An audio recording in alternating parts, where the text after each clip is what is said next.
Hours. The Mets and Marlins are getting ready to play baseball. The opener of a 3-game series. Home plate meeting just now underway under the direction of the crew chief Larry Vanover. Don Mattingly, Terry Collins exchanging pleasantries, getting together. They've seen each other 13 times this year. This will be the 14th meeting between the two teams. But got to go over the ground rules. Marlins haven't been here since May. As far as the season series goes, the Marlins have won 7, the Mets have won 6. The Marlins have out-hit the Mets severely, but haven't outscored them by that much.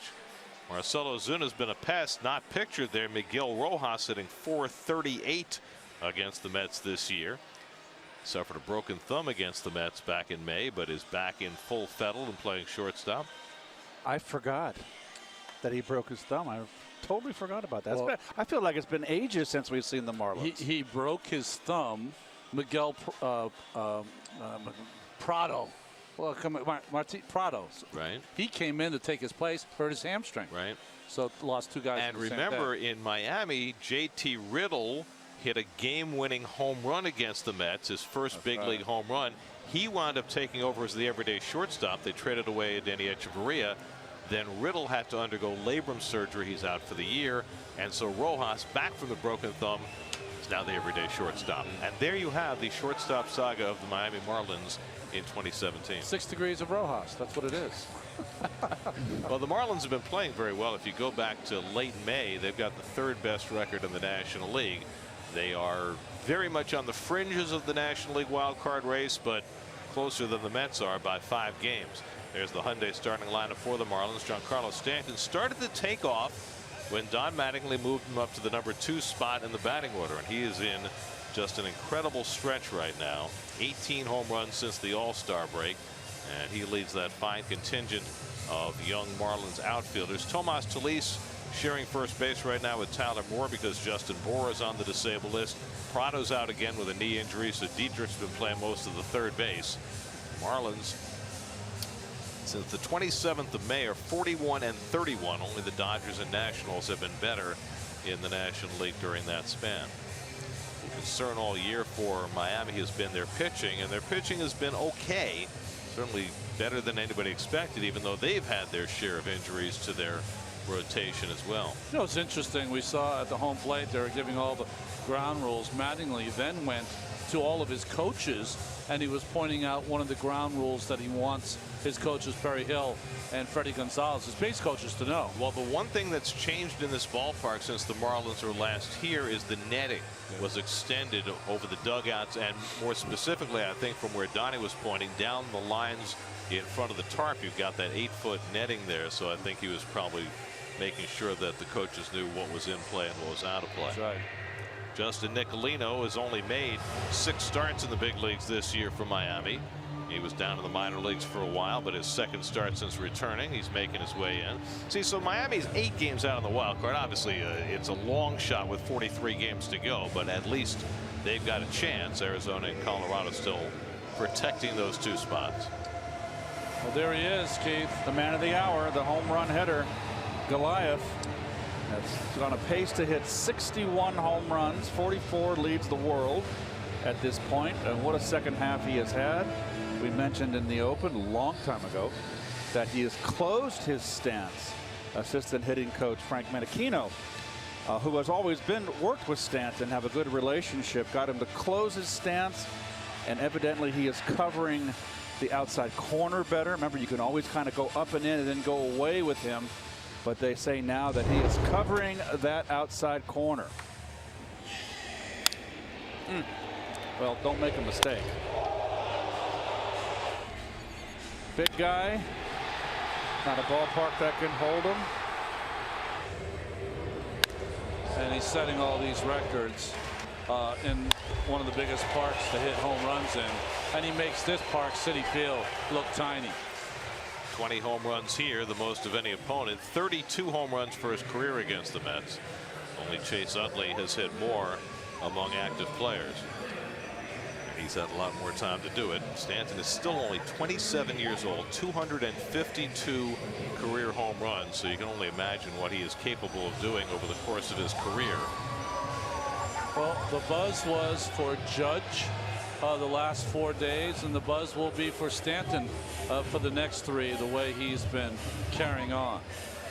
I still can't put my arms around having a guy like Stanton with 44 home runs hitting in the number 2 hole, but I'm willing to go with it. I'm willing to roll with it.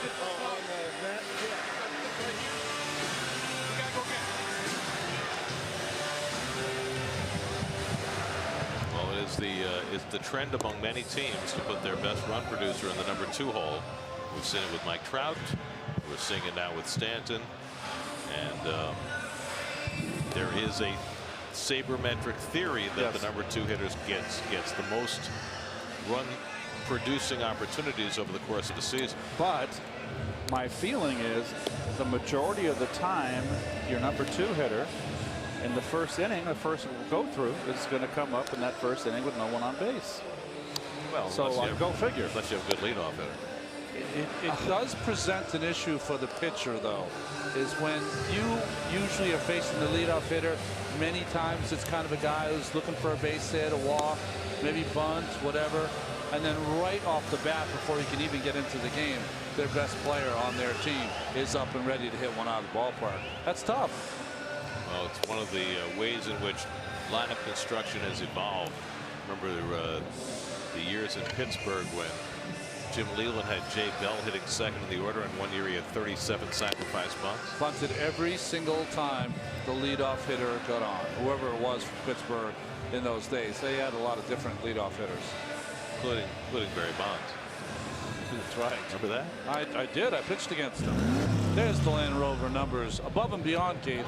Land Rover numbers for Chris Flexen, who after a tough start in his first 2 starts has won his last 2, improving each and every time.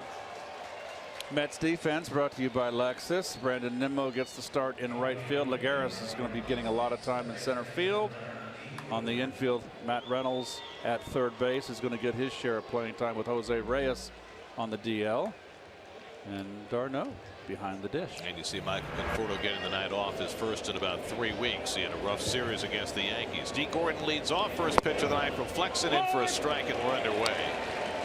Gordon having a bounce back season after last year when he was suspended for half a year. 5th in the National League in base hits with 139. And he slices one foul. Flexen's quickly ahead of him 0-2. I have kind of a feeling that the Dodgers wish they hadn't let him go. He'd be kind of fit in nicely in that second base for the Dodgers, wouldn't he? Although the Dodgers now, with Adrian Gonzalez back from the DL, may have a new idea about second base. And sit out to center field. Lagares playing shallow, which is where he needed to be, and that's the first out of the night. The Dodgers get Adrian Gonzalez back from the DL tonight. They're playing in Detroit, so they have the DH. They move Cody Bellinger to left. They've got Chris Taylor playing short and Corey Seager DHing. But when they get back to National League ball, you could see them moving Taylor to second base and playing him ahead of Utley and Forsythe. And that gives them an incredibly powerful lineup. So here's Stanton up for the first time. 44 home runs this year. Mets play the full shift against him. You can see the close stance. That is a very pronounced close stance. I didn't think it would be that extreme. That his back toe is on the heel of his front foot. Very closed. Interesting. First time he's facing Chris Flexen. Didn't get to face Flexen in spring training either. Flexen was supposed to make a start for the Mets this spring, but had to be scratched because of a knee problem, had surgery. A lot of kind of, look at that. It's like chrome spikes. Jeez. And that just missed. 2-1. They also say that since, remember Stanton got hit in the face, and that's why he wears that protective guard.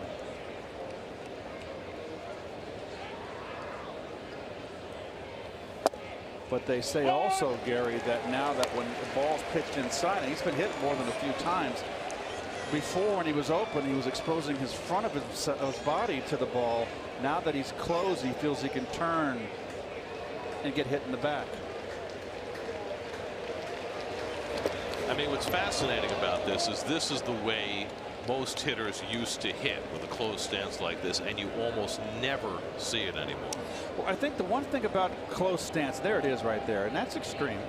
I've seen more closed stance than that, but that's certainly more closed than I ever was. But you want to find out, all you young hitters, what your dominant eye is. And I'll go into detail after this pitch.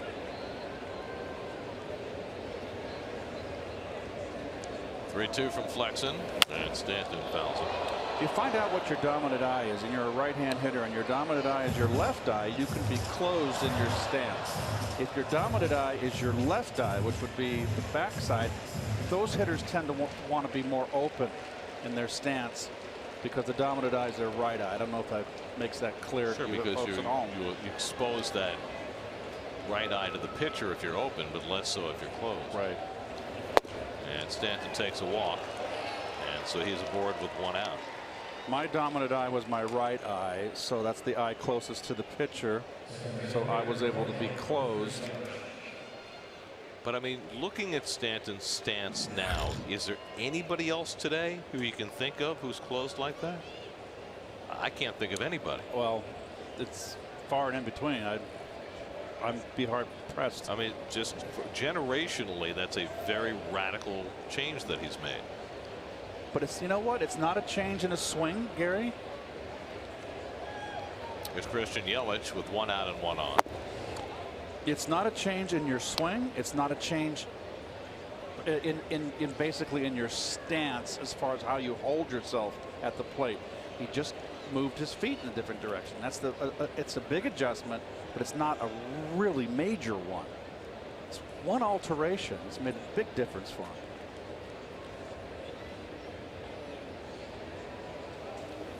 So if that's not a major alteration, what would be a major alteration? To me, I was always, and I'm just my point of view, to me a major alteration when I faced Bruce Sutter in a split finger, I would move in front of the box. I hated to do that. I was always deep in the box. I had to move in front of the box to catch that split finger early. That made me feel awkward. To me, that's in a position, that's a big adjustment. And also, if you, like, I played with Bernie Carbo. Bernie Carbo had 9 different stances, maybe 15 different stances. When he got hot, he'd try something new. When you make a change in how you hold your hands, how far your feet are apart, whether you're crouched or standing straight up, those are big differences because you come up one way hitting. And if you make a big alteration in that, then those are major, major changes. 1-2 to Yelich. Ground ball back to Flexen. Chance for 2. Rosario makes the turn. Double play, side retire. Nicely handled. 1-6-3. And Flexen walks Stanton, erases him with 2 for the price of 1. Mets come to bat in the bottom of the first with no score.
center. Night off for Michael Conforto. Second straight start for Matt Reynolds, who had 2 hits last night. Brandon Nimmo gets a start in right field as the Mets face the lefty Justin Nicolino. Lagares 4 for 13 since coming off the disabled list, and he takes a strike from Nicolino. There's a Toyota numbers, but he was involved in that 12-person trade from the Marlins to the Blue Jays. Reyes was in that trade, Josh Johnson and others. A lot of young players went from Toronto to the Marlins. Danny Maria was in that deal. Jake Marisnick going the other way. Henderson Alvarez. Bounce to third. One big hop for Derek Dietrich, and he throws out Lagares one away. And your Coors Light Marlins defense. That's as good an outfield as you're going to get. 3 very strong arms in Stanton and Ozuna as well, the bigger arms. And D. Gordon is a quality player up there. We told you about the woes of the infield at shortstop. And Realmuto behind the plate. Here's Asdrubal Cabrera, hitting .344 as a right-hand batter this year. Interesting thing about Nicolino is he's been more vulnerable against the lefties this year. I mean, it's a small sample size because he's only made 6 starts, but lefties are hitting .457 against him this year. Well, he's a pitcher to contact. He doesn't strike out a lot of batters. Fastball, curveball, change. Pretty simple. Kind of rushes his arm speed, huh, Ronnie? Yes, he does. Short armor. He's 25 years old. Last year made 13 starts for the Marlins. This is his 2nd start since coming back from the minor leagues, and he pitched really well last time out against Colorado. And he's on the outside corner to Cabrera, 2-1. Before that last start Saturday, as there's Cespedes on deck, Nicolino's previous big league outing had been in relief against the Mets in late June in Miami. Changeup misses, 3-1.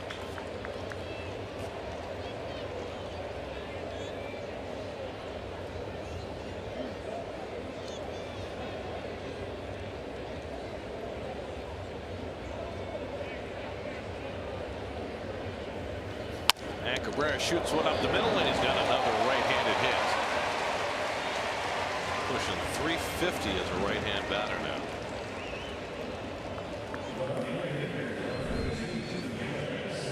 Fastball away. Hit over the inner half. Run right up the middle with it.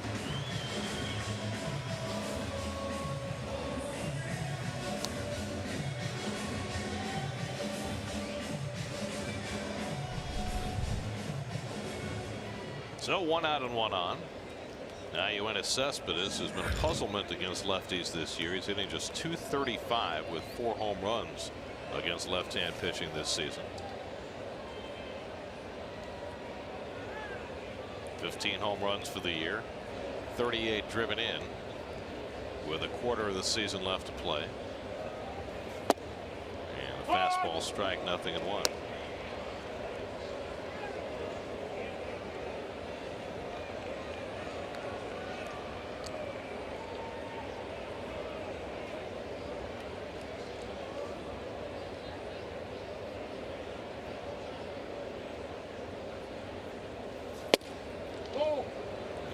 Keeping it inside, 1-1.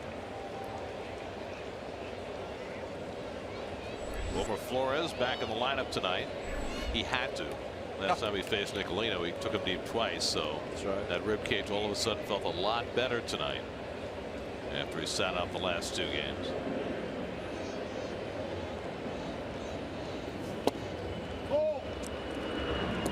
Two balls and a strike to Cespedes. Overthrowing his changeup a little bit right now. Nicolino doesn't have a lot of bite on it, doesn't have a lot of movement. The differential between his changeup and fastball is not where you want it to be yet. Well, you talk about him pitching to contact. To pitch to contact, you've got to throw strikes, and he's having trouble doing that early. Cespedes hits one in the air to right, and Stanton comes in under it. 2 out.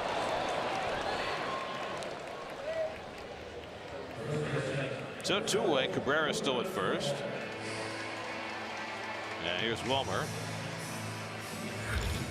He was a scratch in the game Wednesday night against the Yankees, and then sat out again last night with a sore rib cage. There was some question as to whether he was going to be put on the disabled list last night, but they decided that he was well enough not to put him on the DL, and here he is right back in the lineup. 4 for 5 with 2 home runs in his career against Nicolino. And of course, Wilmer generally wears out lefties. And Nicolino has given up 5 home runs in only 25 2/3. Opponents hitting .327 against him. So yes, he is pitching to contact. Unfortunate contact.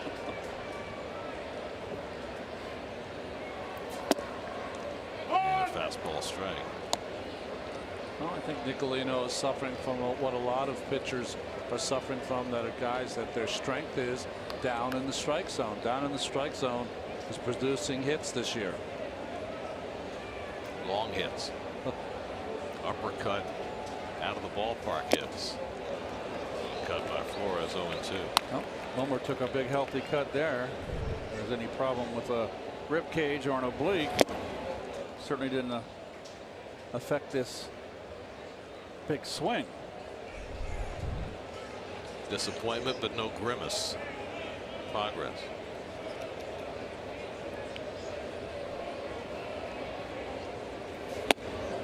Wilmer takes up and away, 1-2. First time we've seen that pitch. He tried to throw a little backdoor cutter to Flores. Good pitch if he can execute it. Travis d'Arnaud sitting 5th in the order. He'd be next.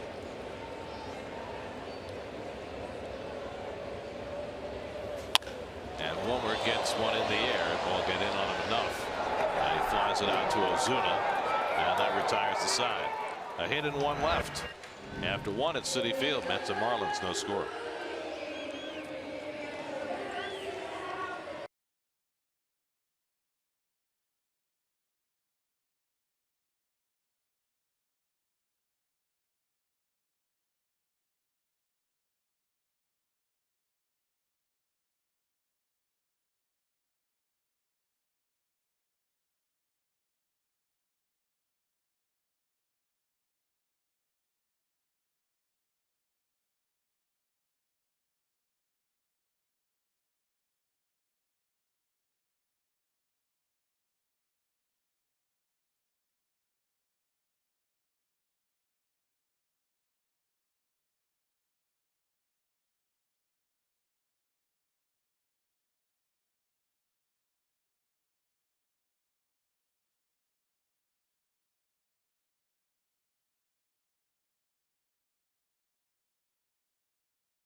MLB.com at Bat app.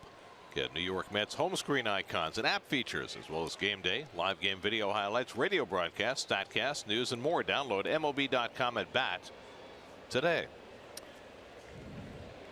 Second inning, no score. Marcell Ozuna leads off against Chris Flexen.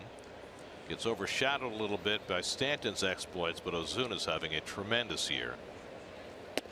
27 home runs, 5th in the National League with 90 RBIs, 6th in the league in base hits, hitting over 300. His second straight All-Star season.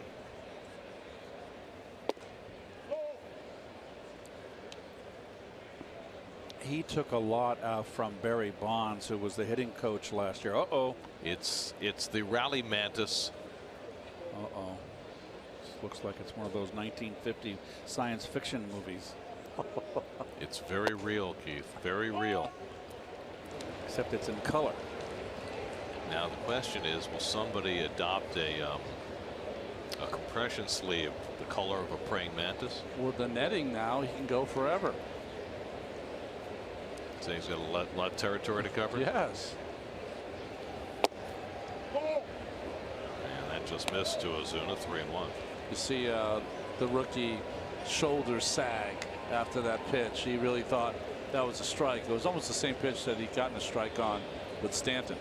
Veteran Larry Vanover, crew chief, calling the balls and strikes tonight. And Ozuna takes the slider off the plate for ball 4. Vanover has the plate. Alfonso Marquez, Ryan Blakeney, and Chad Fairchild rounding out the crew. So Flexen has faced 4 batters and walked 2 of them, and that's been an issue for Flexen really from the start. He's now walked 14 batters in 17 2/3 innings in the major leagues. So Ozuna aboard, and here's JT Realmuto, who just gets better and better every season. His 4th year with the Marlins, and his offensive numbers have improved each season. And he's had a lot of big hits against the Mets already this year, hitting .382 against Met pitching. He takes a fastball for a strike. Realmuto, just 26 years old, part of the core of this relatively young Marlins team, which will be under new ownership shortly. It'll be very interesting to see what the new ownership does. They need pitching. We know that. They've always been short on pitching. I mean, you've got a lot of pieces here among position players with Stanton and Yelich and Ozuna and Realmuto to build your team around. That's the current owner, Jeffrey Loria, but an agreement in place to sell the team to the group that includes Derek Jeter, who, from all the reports, it sounds like will be the CEO, the head of day-to-day operations for the new ownership group. Curveball hit deep to left field. Cespedes goes back, takes a look, but that's out of here. JT Realmuto slugs a 2-run homer to put the Marlins in front 2-0. 14th home run of the year for Realmuto. Well, Keith, Flexen walked a couple guys.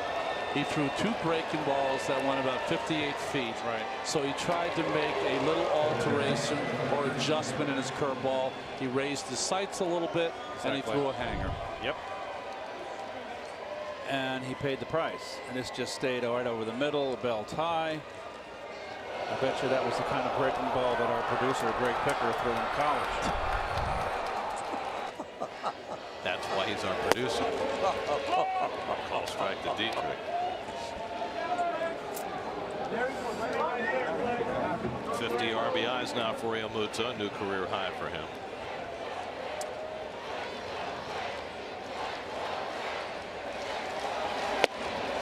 But you're right, Ronnie. You make a very good point. As a hitter, I always looked when a pitcher came out and was throwing his curveball early in the ballgame, first couple innings in the dirt, he has to find a range. He's going to raise his sights, and you want to be there ready to take advantage of that in case he raises those sights too high.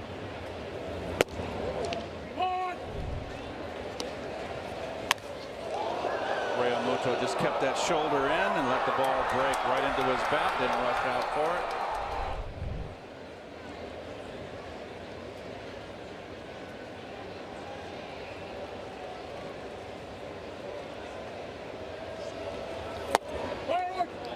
Dietrich takes strike 3 call, and Flexen has his first strikeout of the night.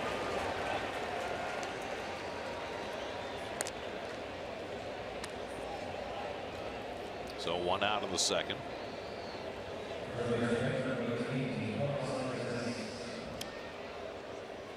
Good bounce back. A home run for Flexen, the 5th he's allowed in 17 innings this year. So now Tomas Telis, who's a catcher by trade, making his 10th start at first base. Justin Bour is out hurt again. Well, they've got Bohr out, and that's about an oblique on Bohr, and of course Martin Prado, their really fine third baseman, just can't stay healthy. He's out. They're hoping to get him back in September. He had right knee surgery after a couple of bouts of a hamstring problem earlier for Prado, so it's just been an injury-plagued year for him. But Bohr was having a terrific year. He was an all home run derby participant this year. Really seemed to have broken through after sitting out half the year last year with an ankle injury. Yeah, he had a nice year working last year, and then they had that high ankle injury that was out for an extended period of time. And they're really not sure when they're going to get Bohr back. So for the moment, Talese and Tyler Moore are sharing first base. Those obliques, I tell you.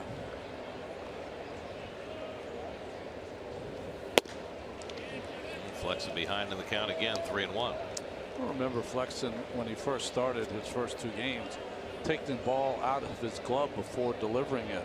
We've seen Matt Harvey do that a couple times. When they get it behind them, they take the ball out of the glove for a second. I remember him doing that early in his starts. On the ground, Cabrera in front of it. And Talese retired 2 away.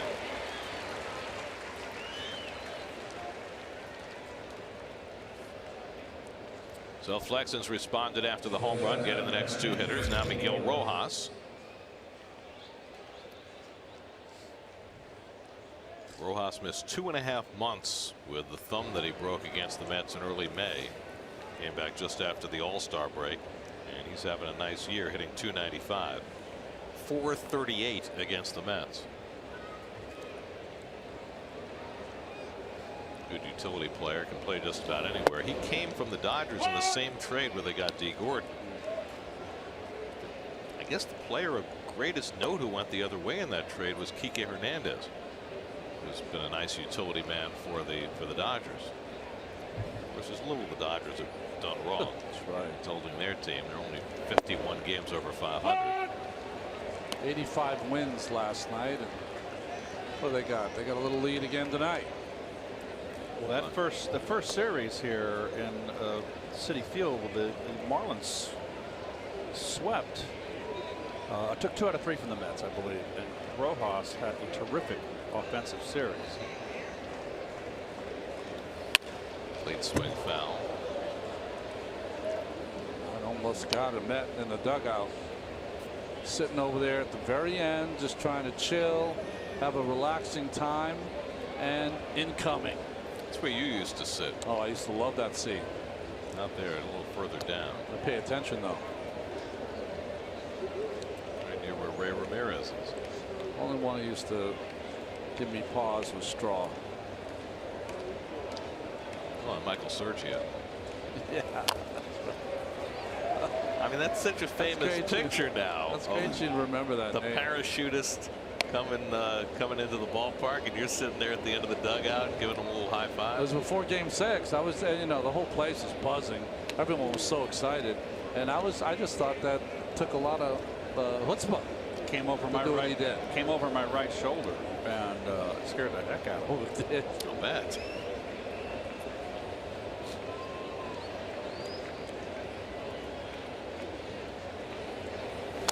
Rojas just gets a piece of that slider to stay alive. I used to always worry, Gary, if we had a first base dugout, which was always Shea, and on the road if we're on the first base side, right hand hitting, all the pitchers always was alert when the pitchers, the right hand hitter was up because they're always late. They were the ones that were more inclined to pop one into that dugout. Of course, you guys didn't have fences in front of the dugouts either.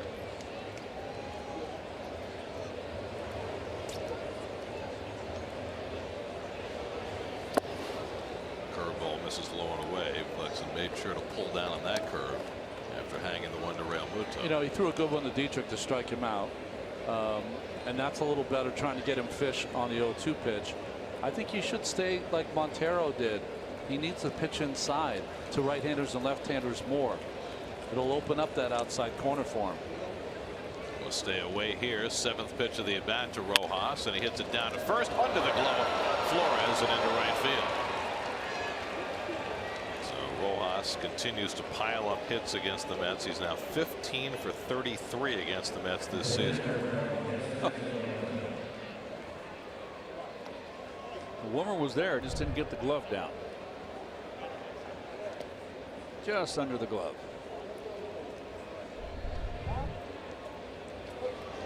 Dominic Smith sitting tonight against the left-hander. Although Terry Collins said that will not be a regular thing. He just wanted to get Flores and Reynolds in there tonight.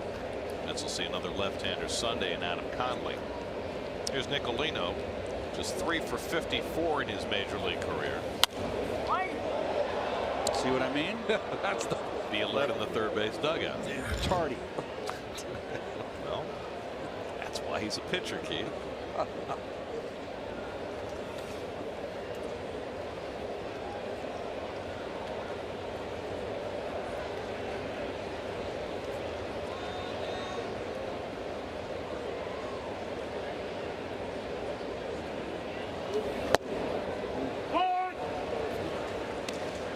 City probables for the remaining 2 games of the series. Rafael Montero against Vance Worley tomorrow night. Jacob deGrom makes his daytime start, loves the daytime, against Adam Conley on Sunday. Picks 11 tomorrow night, SNY on Sunday. 0-2 to Nicolino. That'll make Flexen throw another one. 27 pitches in this inning for Flexen. He walked the leadoff hitter Ozuna. Gave up the 2-run homer to Real Muto.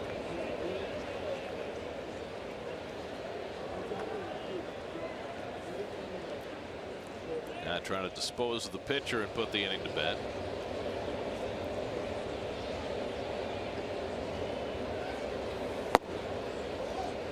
This is with the slider, 1-2. The 120th game of the season, folks. We got a quarter of the way to go here. Yeah, or so.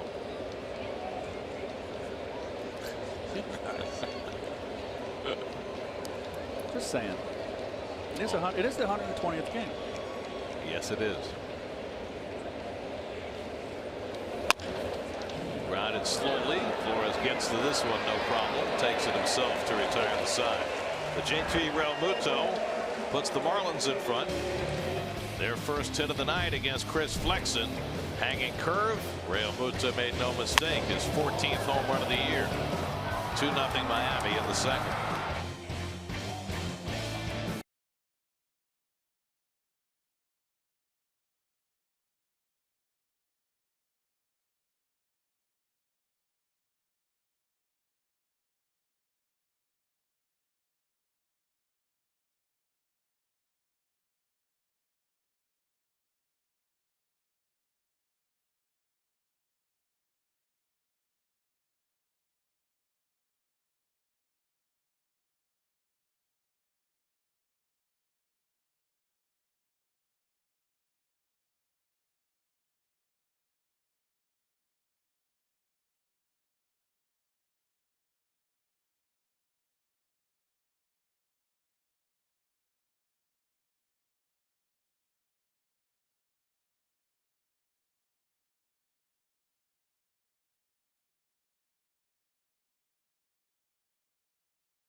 Unbelievable.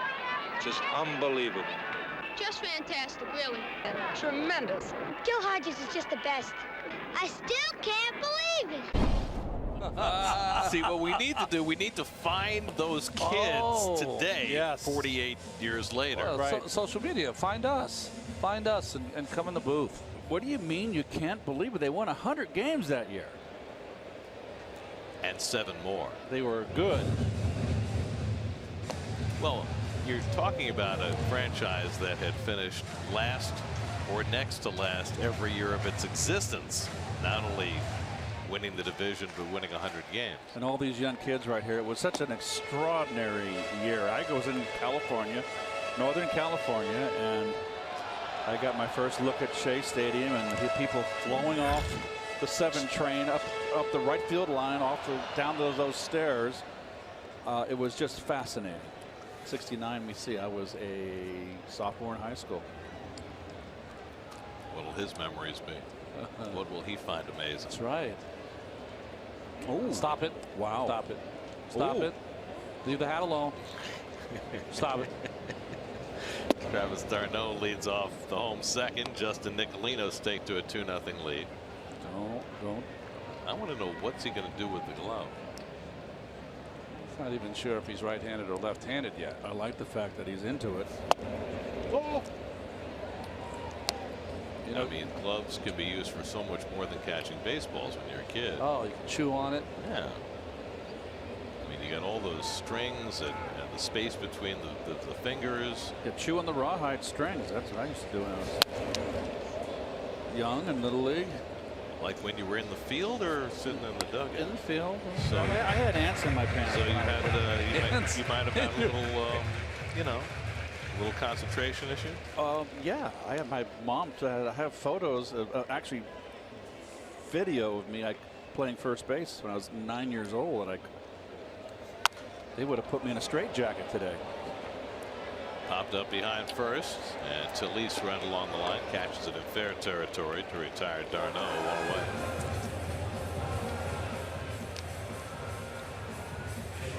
Oh, thumb wrestle. You and I did that. Yes, we did. I understand there are more videos to come. We shot another one today. It's well, we hope it's going to be hard to match the Haji. The Haji should have been released last. It's too good. Oh, I like the one we did today. It's going to be great. You and I. Here's Ahmed Rosario.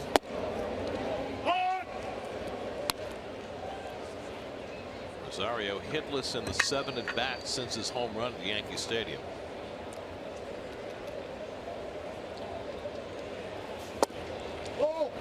Remember his first time up was it yesterday? He hit a bullet that Torres made a great play on. One hopper. I like that he's still trying to work the middle or opposite field. Grounds that one toward the hole on the backhand. Rojas can't make the connection, and Rosario should get an infield hit on that. And it will indeed be a hit.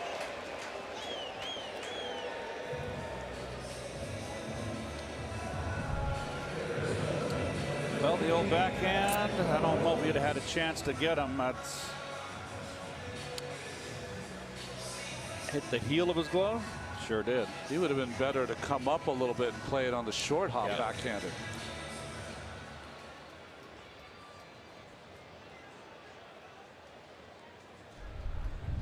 Nice uptight. Whack his own helmet before he took that swing. It did. So the Mets have a 1-out base runner. Here's Matt Reynolds. Reynolds had a couple of hits last night, drove in a run in the Mets 7-5 loss to the Yankees.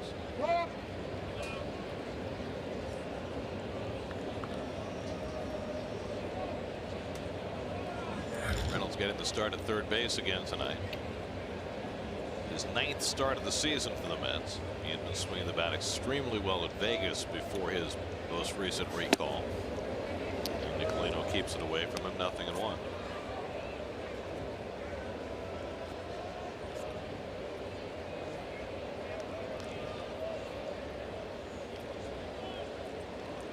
Reynolds sitting 7th in the order. Brandon Nimmo, the only left-handed bat in the lineup for the Mets tonight, hitting 8th.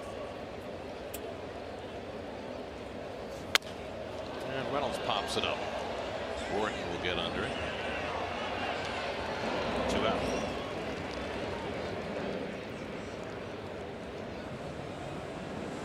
Gordon's the best second baseman in baseball going back on pop-ups by far. Won a Gold Glove 2 years ago.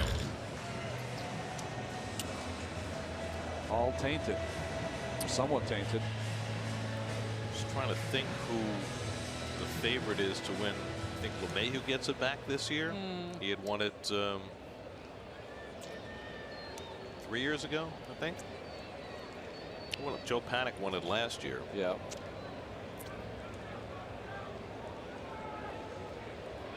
Here's Nimmo. Nimmo just 1 for 6 against left-handed pitching. Hitting .257 through his first 35 big league at bats this year. What kind of year is Josh Harrison having for the Pittsburgh That's a good Pirates? call right there. Is he playing? That's a difficult move back to the bag for Rosario. Appeared to slip off first base. Again, we've had a lot of rain here. Not a lot of rain, but we've had some precipitation, and we talked a lot about it when Bryce Harper hurt himself. Wet and bases do not go well together. When you hit that top of the bag, that's what can happen. And you have to think that there have been enough incidents now with these hard bases that get slippery when it's wet that baseball will have to look into doing something about changing the composition. It's not even that. If one of the star players is involved in something, they will change it. But you got to be careful with too soft a bag, because if those spikes get caught in there, you can wrench a knee, and it's a fine line what you're doing as far as how much you soften the bag, because you're running full speed and you hit that bag on a dead sprint and make it to turn for a potential double, and the spike gets caught, well, your knee can blow out. If Posey wasn't involved in that play, would we have a change in the play at home plate? Doubt it. That's line the other way, but caught by Dietrich to end the inning. So a bullet off the bat of Nimmo. Rosario's left stranded. 2-0 Miami after 2.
Carlos Stanton due up second for the Marlins in the 3rd inning. Always fit as a fiddle.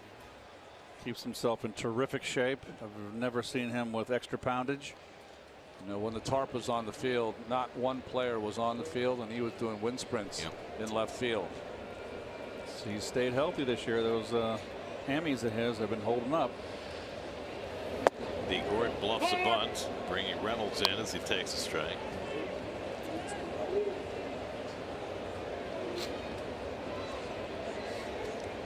Gordon flying to center his first time up. And he pops this one up. Rosario with the angle. One away. He's jammed. Science of Baseball brought to you by Memorial Sloan Kettering Cancer Center. More science, less fear. Look at the difference in the stance now. Stanton last year, Stanton now. So much more pronounced close than it was in the past as far as the open stance was. So this is extreme on the right, and it is working for him. It's taller now too. Oh, that can't be right. Keeps that shoulder in. And Flexen starts him with a fastball for a strike. I was telling you guys before, visually what we see now as a pitcher, it looks like you can cover that outside corner. The open stance, you look like you had an avenue to go to there at all times. Darno setting up inside. Now he's always been somewhat vulnerable up and in. Is he more vulnerable inside with that close stance running? I think he'd be vulnerable inside. It doesn't matter what stance he'd have, because his swing is such that he wants the ball down, out, over the plate. Third one inside here. And this time Flexen, for the second straight time, doesn't get the call. 2-1. Well, the pitch before was a strike. Vanover missed it. That one might have been inside. So Stanton does not that far off the plate.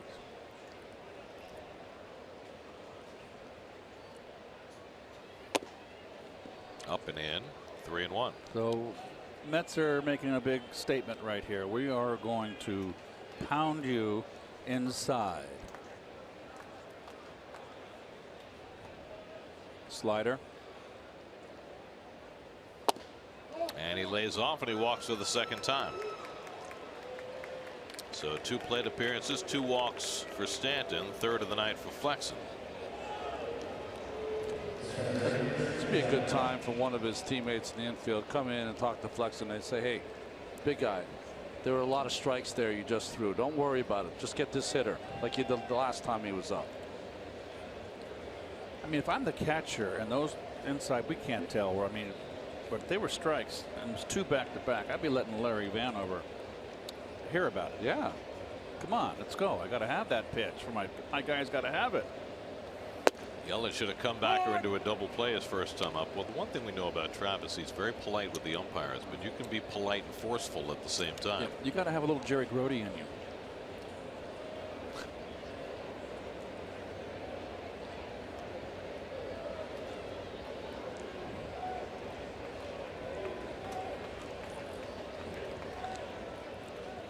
Jerry could dish the guff.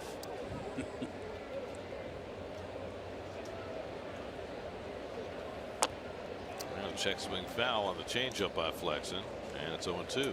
So Yelich is not having the kind of year that, I mean, look at his season high. He's only hit 300. That's his highest total in 2015. He's hitting 280 coming into this game. Only 60 RBIs. Well, last year was his best year, his breakout season. Drove in 98 runs at 298, 21 home runs. Definitely down from last year. Stanton at first with 1 out. Ozuna on deck.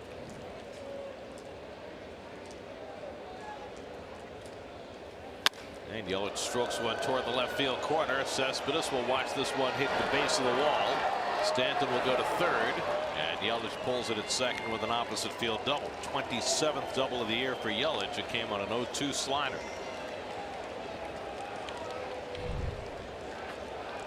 You know, back door, Ronnie, sorry. Yeah, no, I think Terry Collins has addressed this on numerous occasions this year, and that is that Mets pitchers have gotten into trouble because they have trouble when they're ahead throwing the ball out of the strike zone. That's a slider that is a pretty good pitch, first pitch of the at-bat, but it certainly isn't a good pitch 0-2 when a hitter is in protect mode. That's the key. You're protecting with 2 strikes, and Yelich is one of those hitters that is a tough 2-strike hitter. Infield back. Mets already down 2-0. Second and third, one out. Ozuna the batter. So going back to that pitch that Yelich hit the double on. If he throws that slider in that spot, it's not because he's trying to, I would assume. No, I think he is. I think he's trying to throw a backdoor slider. I don't like the pitch, but that's what he's trying to do. He wasn't trying to bottom one out and bounce one to Yelich. He was trying to be a perfect backdoor slider on that pitch. And it wasn't a bad location, but you've got to establish in to make that backdoor work, Gary. And it's got a little too much plate. If you try to make that pitch, if you miss, then it has to be 3 inches outside. That's the difference. He was 3 inches towards the middle of the plate. And I guess that's the point. You know, we talk about control as far as, you know, not walking people, throwing strikes, but command is all about being able to throw the ball to a precise location, and sometimes that means not a strike. You know, when you get to a higher form of pitching, what happens is that every pitch has a purpose. So Keith just mentioned, if he had done more inside with Yelich in the first 2 at-bats, he might have thrown that pitch and Yelich might have fouled it back because he is more vulnerable on the outside pitch, but he hadn't done enough in yet.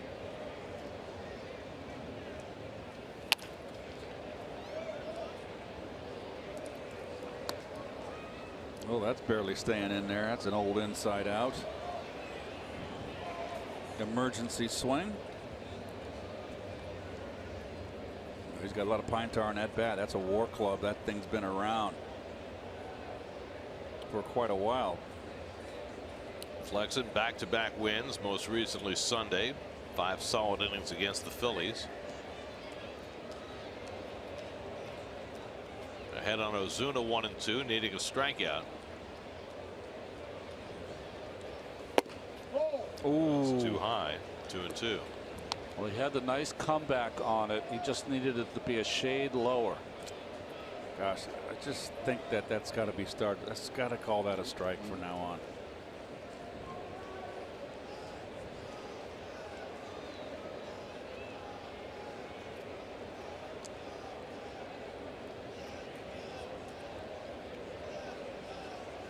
Two. And the curveball lifted to center. That'll get a run in at least. Back goes Lagares to the warning track. He gets there. Tagging at third is Stanton. He'll come in to score. Yelich goes to third. Ball bounces away from Rosario. Yelich thought about it, but he'll stay put at third base. Marlins lead 3-0 on the sacrifice fly by Ozuna. Boy, I just didn't think that ball. He got under that ball, and that went that far. Watch Lagares looking for the fences. Now he doesn't need to look anymore. He has got it. Makes it look so easy.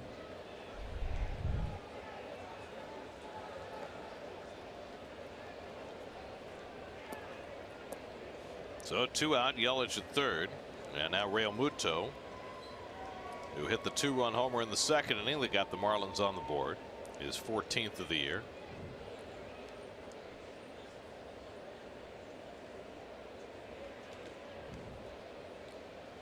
So Flexen has walked 3 in the first 3 innings, and 2 of the 3 have come in to score. 15 walks now for Chris in 19 big league innings, and obviously that's not sustainable.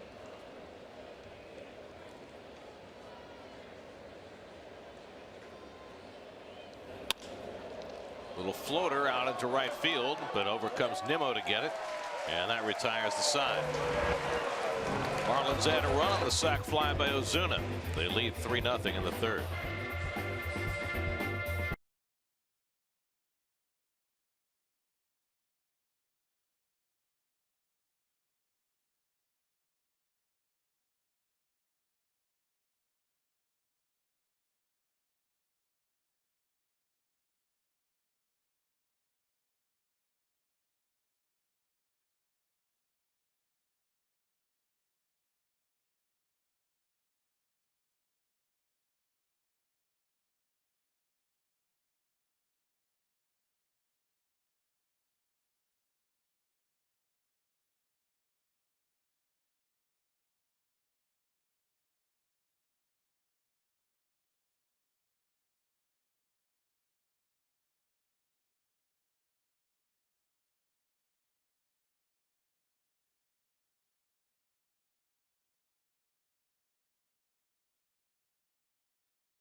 2 hours to play, and boy, they look like they're happy we did. She looks very calm and collected. He looks like he's got ants in his pants.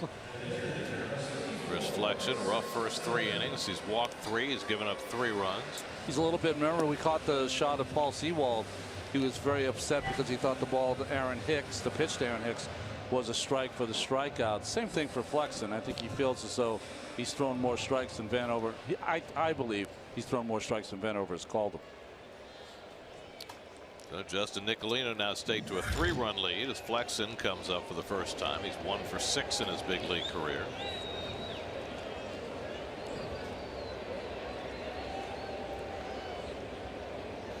Speaking of umpires, Gare, Ron, I'm very excited about September 7th. We're getting a tour of the Chelsea headquarters. We're getting the tour. We get to see how they do it down there. What are you expecting to see, Keith? I don't know. The 1 o'clock in the afternoon. Well, we always talk about the bunker in Chelsea. Now you'll get the view from inside the bunker, and I expect a full report. I think we're all. Are you going, Gare? I'll be there. But I mean, you sound like, you know, you're going to be taking notes. I was being facetious. I think he's ready for the 2 o'clock Homestead lunch. Is it going to be only an hour? Then I'll make that reservation.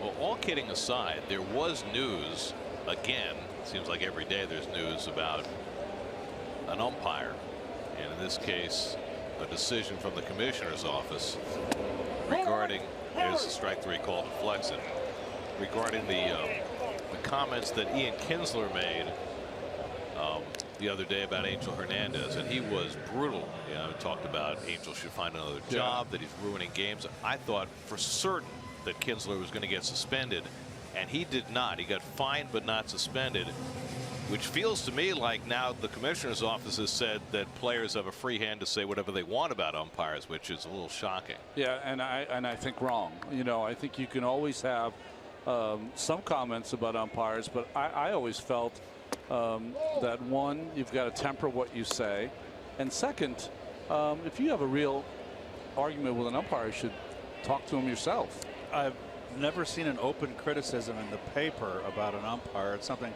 that, you know, when you have an argument with an umpire, you tell him that he stinks, or he's, you know, I told an umpire once, I won't say who he was, that he was the worst umpire in the National League.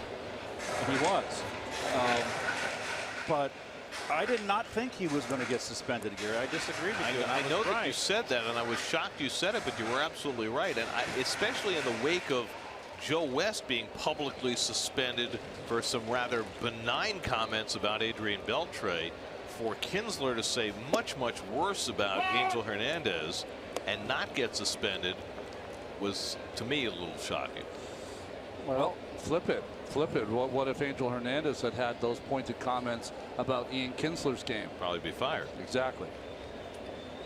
1-2 to Lagares, and he punches one into right field, falling fast, and it's in for a base hit.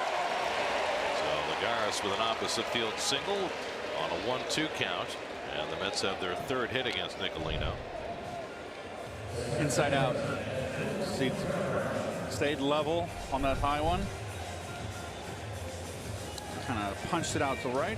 I think the bigger question is, with the salaries and the way things are treated around baseball, the player is king, and I think they feel around the league they can say or do whatever they feel like they can say or do. I think it was appropriate, and that the commissioner or whoever hands it down just tells Kinsler next time it's a much more severe fine and a suspension. Okay, so that's fine for Kinsler, but what about for every other player who gets upset with an umpire and publicly chastises him in that fashion or worse? Where's the discipline? Where's the line? Where's the precedent? Yeah, exactly. Now, well, the precedent's been set, and I guess that's the point. Yeah. Now any player can say anything. If the commissioner comes out, and which he has not, and makes a press release, a blanket statement that this will not be tolerated in the future, then that sets the precedent. But there was no No press release from the commissioner's office. So, you know what? For me, I'm not going to get involved in it.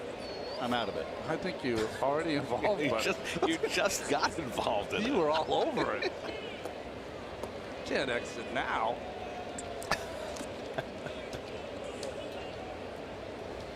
Cabrera singled to center his first time up. Lagares at first with 1 out.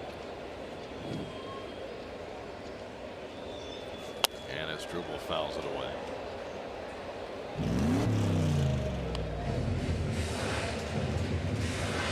Extended count. Yes. Nicolino hasn't thrown many pitches for strikes other than his fastball. And the Mets haven't been able to jump on him yet. We got a very generous call on that second strike to Cabrera on that backdoor breaking ball. Real Muto wants it in the dirt. I always wonder when the players go back into first base and they cover their open ear hole. I always think that's a mistake, because if it hits you in the hand, you could be out. If it hits you at part of the ear, you might make it through that. Maybe you should wear the oven mitt on the other hand. Or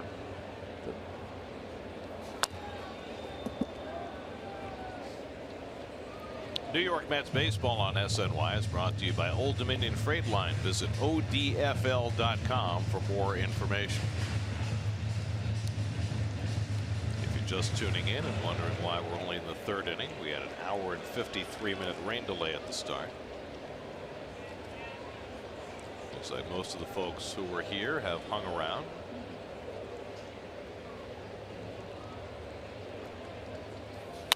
Pulled out of third and just fouled. Third base umpire Chad Fairchild right on top of it. Cabrera just missed an extra base hit. I like this call. Pointed to the bag and then pointed foul.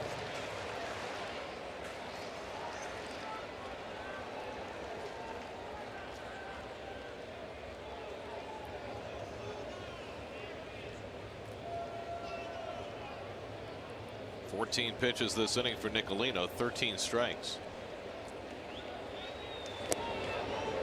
Got an inexperienced first baseman in Tillis. He's a catcher playing first. Well, you watch him. He's not even trying to apply the tag. He's just trying to catch the ball. Lagares 2 steals and 3 tries this year.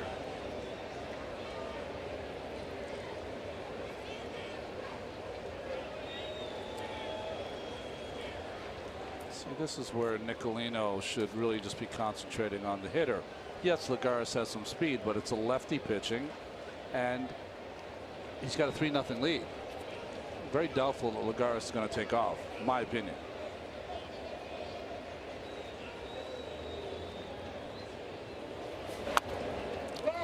Curveball fouled off. Well, the Mets aren't pretty much all year they've been in last place, and there's the scare, the Spectrum high-speed pitch. Well, their leading base stealer is on the disabled list now too. Right. Yes. So they're not a team that steals bases. 30 steals for the season. This is their 120th game. They're a team that hits home runs. Gordon has 40 himself for the Marlins. Home runs the Mets hit 180 this year, most of the National League. Cabrera shoots another one foul.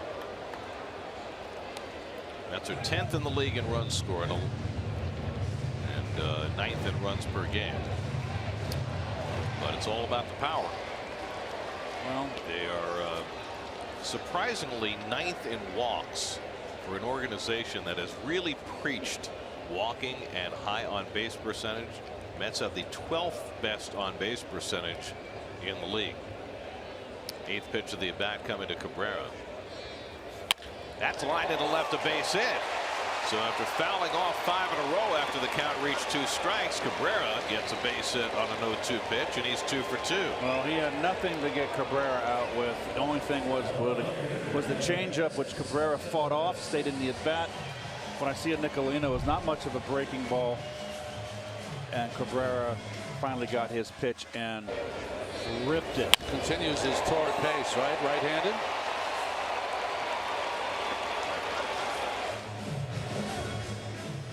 he's 2 for 2 after coming in hitting .344 as a right-hand batter. And the Mets get the tying run to the plate in a 3-0 game with Cespedes, who flied out to right his first time up.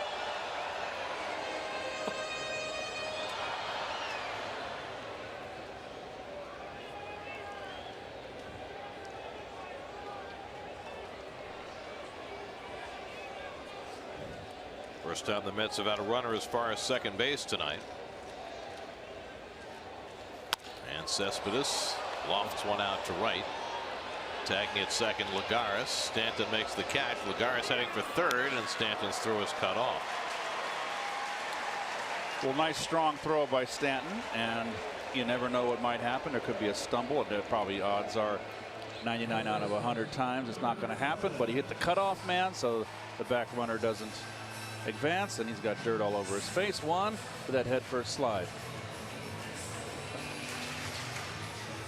So first and third and 2 out. And now Flores, who flied out to left his first time up.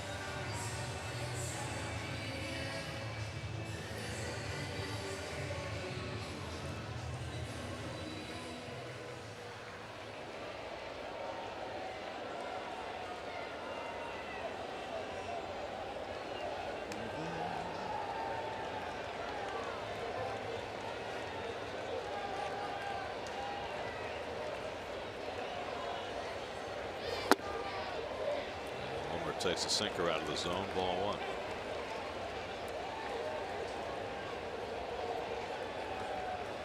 Well, that's the rundown on Wilmer's career. Of course, he was the starting shortstop for much of the Mets National League Championship year in 2015, but has barely played there since. That's lined into left field, and that'll bring in the Mets' first run. Lagares comes in to score. 3 hits in the inning. Flores drives in his 39th run. 3-1 Miami. Well, it looks like the Mets have taken their measure of Nicolini. Nicolino, excuse me. He's going to get a fastball. Nicely done, Wilmer. Dropping that barrel right on it. Juan Nieves, the Marlins pitching coach, is out to talk to Nicolino.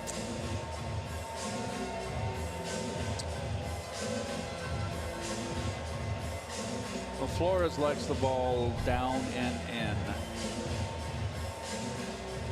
Could have dropped the barrel. It's an inside strike, but Wilmer is very quick, throws open those hips, and drops the head of that bat right down there, boy. He likes it there. That's his spot. Yeah, I don't know why any team would even try to go in there unless they're going off the plate. Exactly. Well, he's now 5 for 7 with 2 home runs against Nicolino.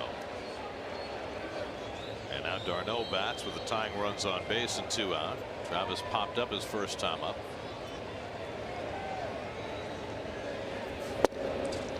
Takes a fastball strike. Well, for someone to be on the gun at 89, today's gun, you're not breaking too many panes of glass. Well, it's the reason he has the lowest strikeout ratio of any active pitcher in the major leagues. He's thrown at least 100 innings. That's it out to right field, slicing away from Stanton onto the warning track. He makes the catch. Stanton, who is a far better outfielder than he gets credit for, got a nice jump on that ball and ran it down to end the inning. That's settled for 1 run in the third on the Flores hit. Stanton saves Nicolino from it being worse. After 3 at Citi Field, 3-1 Miami.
Giants preseason matchup in Cleveland, plus debate all the latest from Jets camp on Loudmouth, presented by Cheapo Air, Monday at 5:30, only on SNY. Fourth inning, 3-1 Miami. Derek Dietrich leads off against Chris Flexen. Dietrich got a called third strike his first time up on a down and in slider. He did. Flexen's left foot in front of the right foot. Very unusual.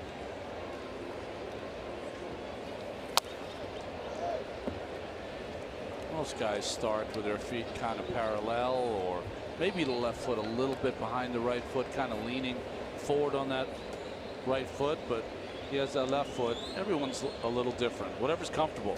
Big legs on Flexen.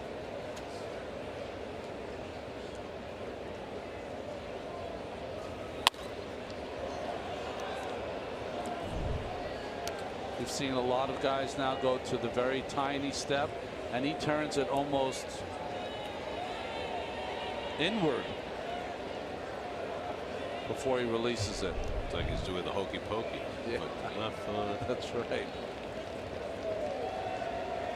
1-2, and Dietrich lifts one to left. Cespedes barely has to move. 1 out. Your T-Mobile Unlimited Baseball break. Jake Arrieta this afternoon continued his fine run, his 13th win, as the Cubs won their 64th of the year. They're now a game and a half in front. Max Scherzer scratched from his start tonight in San Diego and placed on the DL. Clayton Kershaw working his way back from a back injury. That's that. He's had that neck prior to that, too. Yes. After he hit that home run. So I think the Nationals, with the big lead, are just going to play it safe. Well, the other piece for the Nationals, you know who has come out of nowhere to pitch very effectively for them? The well-traveled right-hander Edwin Jackson. Yeah. He's 4-2, 3.4 ERA, sitting in that rotation for the Nationals now. And obviously they have plenty of cushion to play with.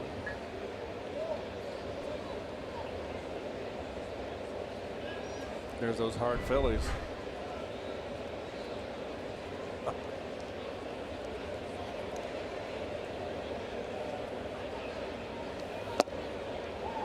Talese takes a strike, 1-2. Talese grounded out to second base his first time up.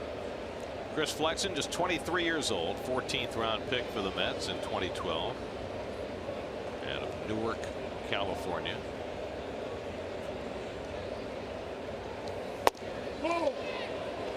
Just inside, 2-2. It was nice to see him double up with that fastball in. Thought that could have been called a strike.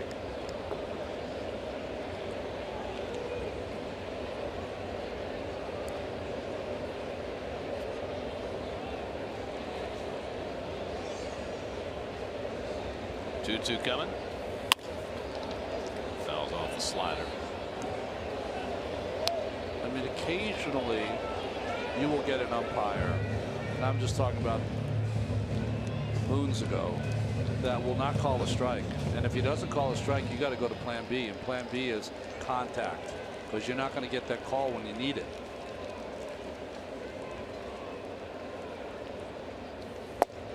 Full count to Talese. Almost Talese. Cups of coffee with Texas and the Marlins the last couple of years. Trying to get himself established. 279 hitter in AAA this year. 3-2. And he carves one into left field for a base hit. So the Marlins have their fourth hit against Flexen.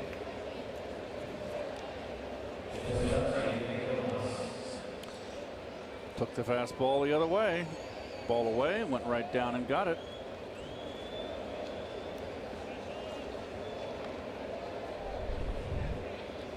So 1 out and 1 on. Now the number 8 hitter Miguel Rojas, who fought a tough at bat his first time up and singled into right field.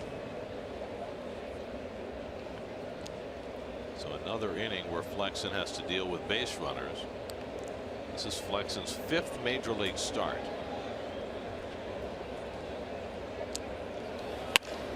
drilled into right center field. Nimmo back in the gap, and he runs it down.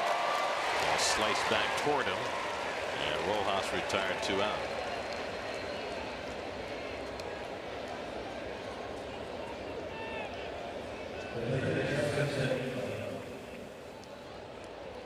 So now the pitcher Nicolino, who grounded out his first time up. So it's Flexen's 5th major league start, and in that period of time he has had exactly 2 1-2-3 innings. So virtually every inning he's pitched in the major leagues, he's had base runners.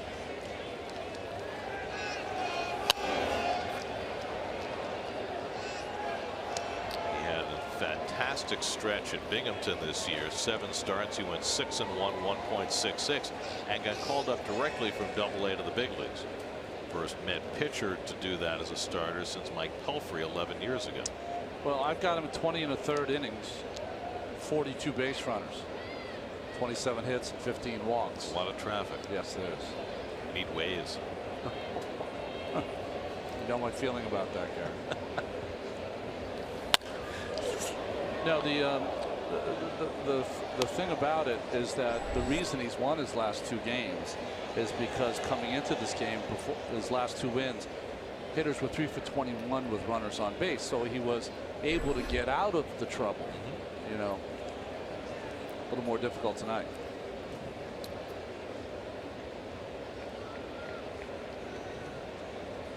Ahead of the pitcher Nicolino, 0-2. And he lifts one to left, and Cespedes there waiting. That retires the side. A hit and 1 left. We go to the bottom of the 4th at Citi Field. Marlins 3, Mets 1. So, you know,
brought to you by your Mercedes-Benz Tri-State dealers.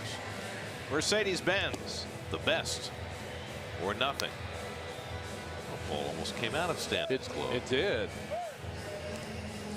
Hit the pocket, bounced into the webbing, and he kept it secure.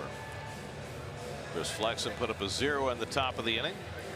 That's will have the 6, 7, and 8 hitters coming up against Nicolino. Slow getting out to the mound after making the last out. Ahmed Rosario will lead off for the Mets in the home for it. I mean, I know you can't do it now because and part of the fault lies with us because of the commercial breaks in between innings. But My favorite thing was not favorite thing to make the last out of the inning, but I made plenty of last outs of innings. Is you'd go right to the mound and one of the players would bring your glove out. You felt like a player just for that instant. If the pitcher grounded out for the third out, the first baseman would flip him the ball. You get the ball, you go to the mound. Right. One of the players would bring you your glove. You felt like a big league player, not a pitcher. You're right. It's our fault. Breaks are longer. That's right. It is our fault. There's a lot of things that are our fault. I mean, I remember when Greg Maddux used to pitch. Maddux would be out on the mound before any of the other players on his team. He'd only throw 5 warm-up pitches. He was ready to go. Couldn't do that now. Yeah. Ahmed Rosario had an infield hit his first time up. And a first pitch curveball in for a strike from Nicolino. I actually had a pitcher once. Early in my career, that was pretty much what everybody did. You flipped with 2 outs to the pitcher. They were trotting down the line. I had one pitcher just swatted away. He was so mad. Oh, really? I forget who it was, but he swatted it away. Rosario has to move his feet.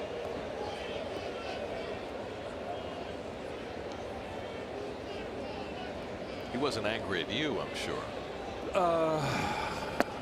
That's a good changeup by Nicolino. I don't know. But he was probably mad. He's probably getting his fanny kicked, and probably didn't have a good at bat.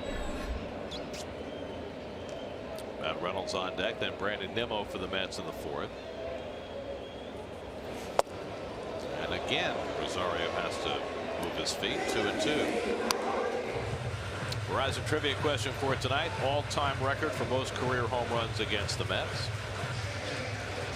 If you are a fan of these broadcasts, you probably know the answer. We mentioned it more than occasionally. Well, whenever anyone has a lot of home runs against the Mets, we always compare them to this person.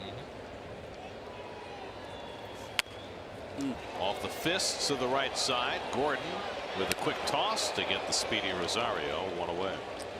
Nice recovery from Talise at first base, who broke out and busted back to the bag. Inexperience, as Gary mentioned. He's a catcher. Watch him come out. Uh-oh, I better get back. You got time. Nicely done. Nicely done. Good hustle by Rosario.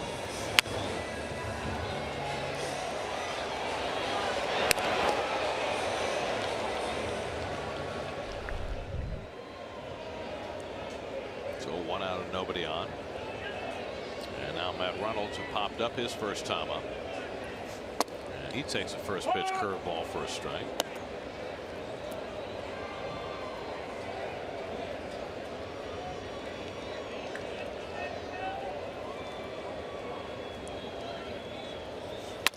Lined off the pitcher's glove. Gordon with the bare hand play. Safe. I don't know. The Marlins might challenge this. It looked with the naked eye as though they got him. I thought the ball beat him, but I thought Talise came off the bag. But he didn't signal that, the wasn't umpire. the indication Yeah. of Alfonso Marquez. Let's look again. Quite a play by Gordon. Oh, yes, it is.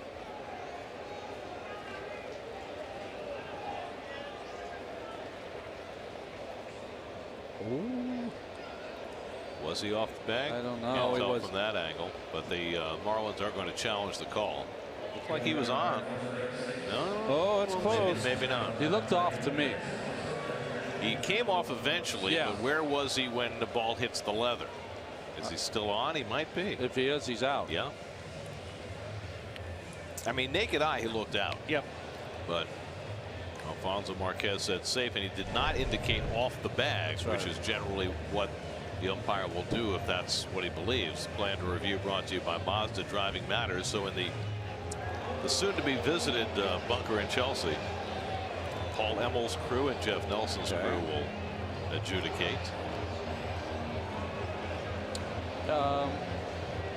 It's a hard call because we've seen it now 3 or 4 times, and we're not sure if he was on or off. So how can you change the call unless they have a better view?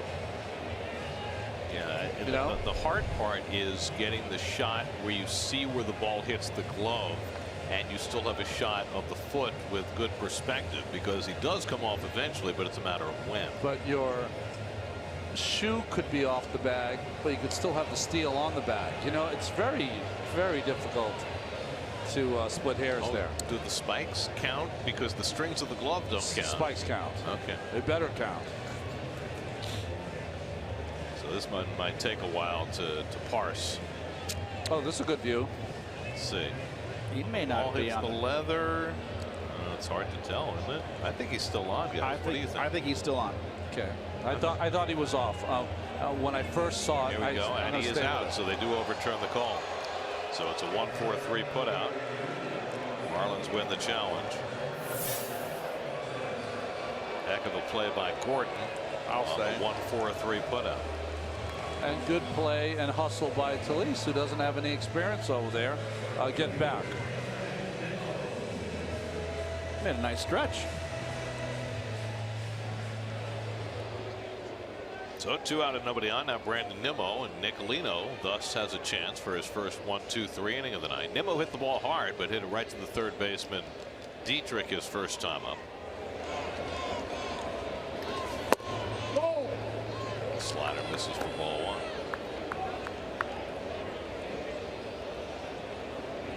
Nimmo getting a rare chance to play against a left-hander. Fordo and Granderson getting the night off. Slipped. Nicolino.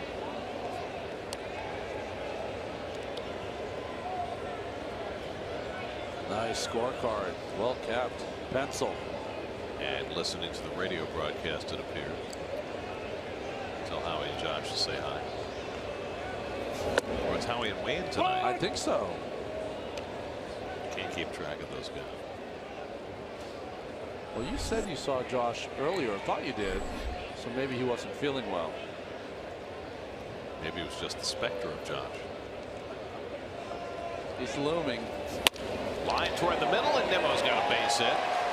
So he's hit the ball hard twice. Gets a positive result this time. Nicolino was denied his 1-2-3 inning, and the Mets have their 6th hit. And turns over the order, gets Flexen up. So very impressive 2 at-bats from young Nimmo. Again, the numbers against Nicolino have been awful against the left-handed hitters.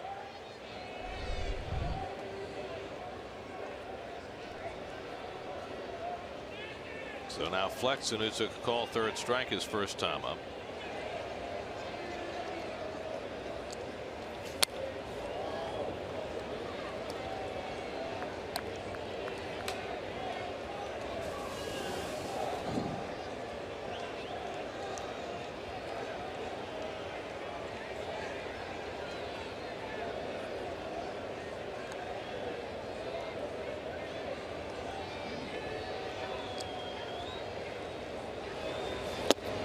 Now the Cardinals have been scoring tons of runs to get back in the race in the NL Central. They scored 11 last night in beating the Pirates. Well, they scored 11 again today, and it was just enough. They beat the Pirates 11-10. The Pirates left the bases loaded with 2 outs. 6 straight losses for Pittsburgh. They're toast. The Cardinals win to stay a game and a half behind the Cubs, who won earlier. Brewers are in action tonight. John Lester went on the DL with that lat strain, shoulder fatigue, something on the left side. First time in what, 6 years he's been on the DL. Flexen, it's a slow ground ball. Rojas will go to first with it, and that retires the side. A hit and 1 left. We've played 4 now at Citi Field. 3-1 Miami.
Ford summer sales event is on. For big savings, go to buyfordnow.com. Steve Gelbs has the night off. Eamon McAnany is with us. Let's check in with Eamon.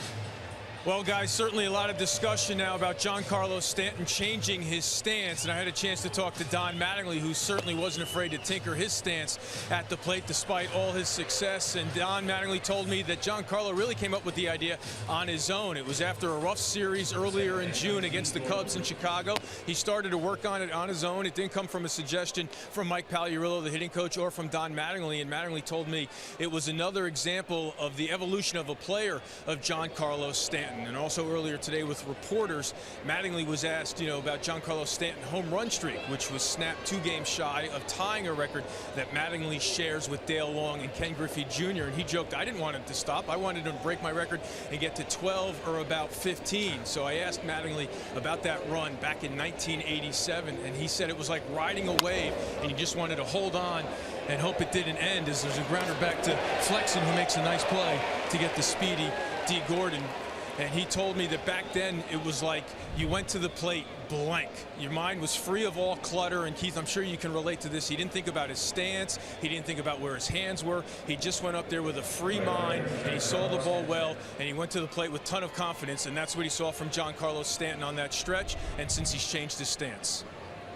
Well, it certainly helps to have all your focus not on mechanics. I think it works on the other side too, Ron, with you with pitching. You can't be out there competing and thinking about my arms got to be here, my body's here, my hands here. So your focus has got to be ball out of the hand. All that stuff you're working on, you work on in batting practice, extra batting practice. In the game, you free yourself up. As Yogi Berra said, you can't hit and think at the same time. Stanton's walked his first 2 plate appearances, and Flexen keeps it away from him. 2-0. Let's see what pitch he's going to decide to throw. 2-0. They've gone a lot inside, even behind in the count. There's the call again, but Flexen shakes him off to go fastball away. And now 3-0.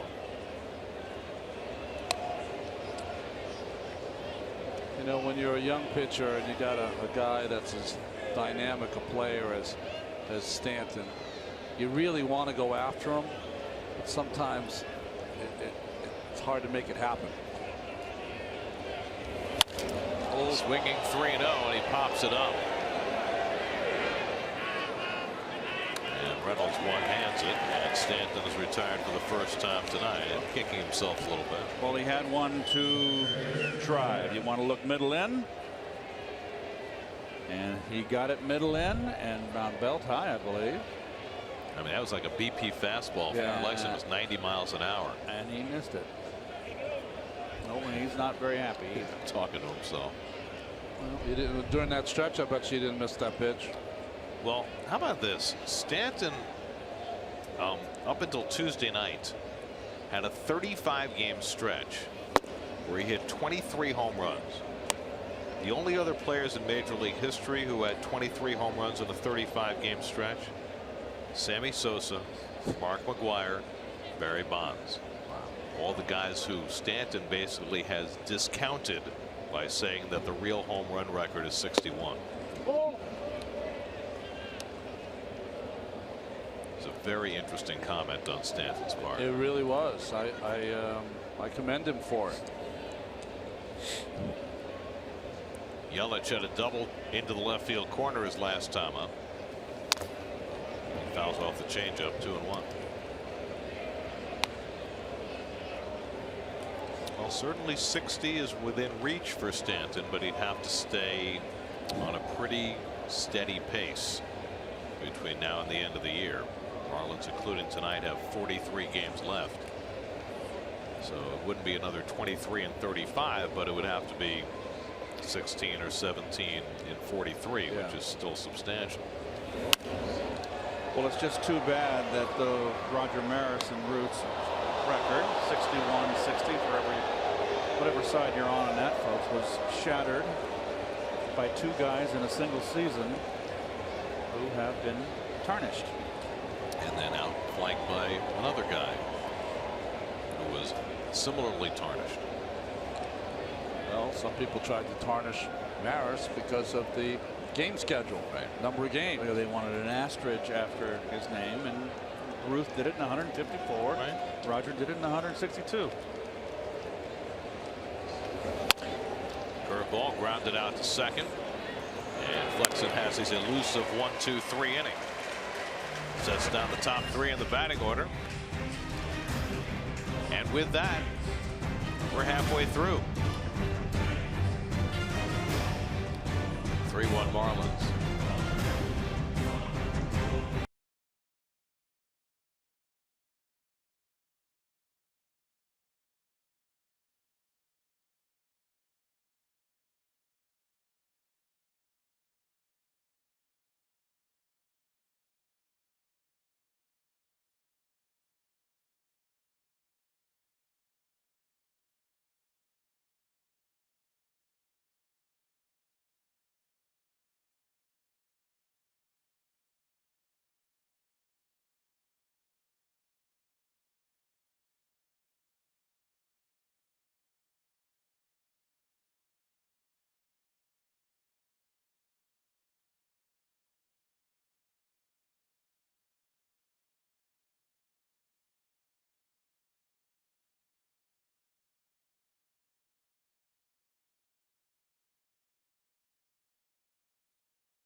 The Marlins at 7:10. The first 15,000 fans in attendance will receive a Yoenis Cespedes bobblehead courtesy of Delta Airlines. For tickets, visit Mets.com/tickets.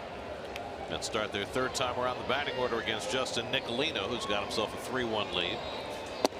And a first pitch curveball for a strike, and that's been his pattern the last couple of innings. It's almost like the second and third time through, he's trying to establish that breaking ball early, then to go back to the changeup sinker. Lagares shoots one out to right. Stanton back a few strides. One away. So Lagares now 1 for 3.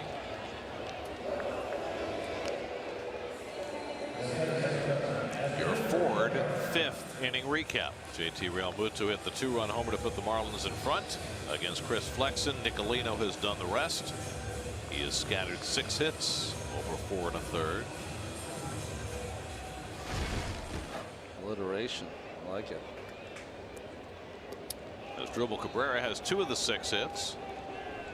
He's now hitting .358 as a right-hand batter this year. 34 for 95. He's hitting .227 as a left-hand batter, where he's gotten the majority of his at-bats, as almost every switch hitter does. And then last year when we watched him, we felt he was so much more dangerous from the left side. I did anyway.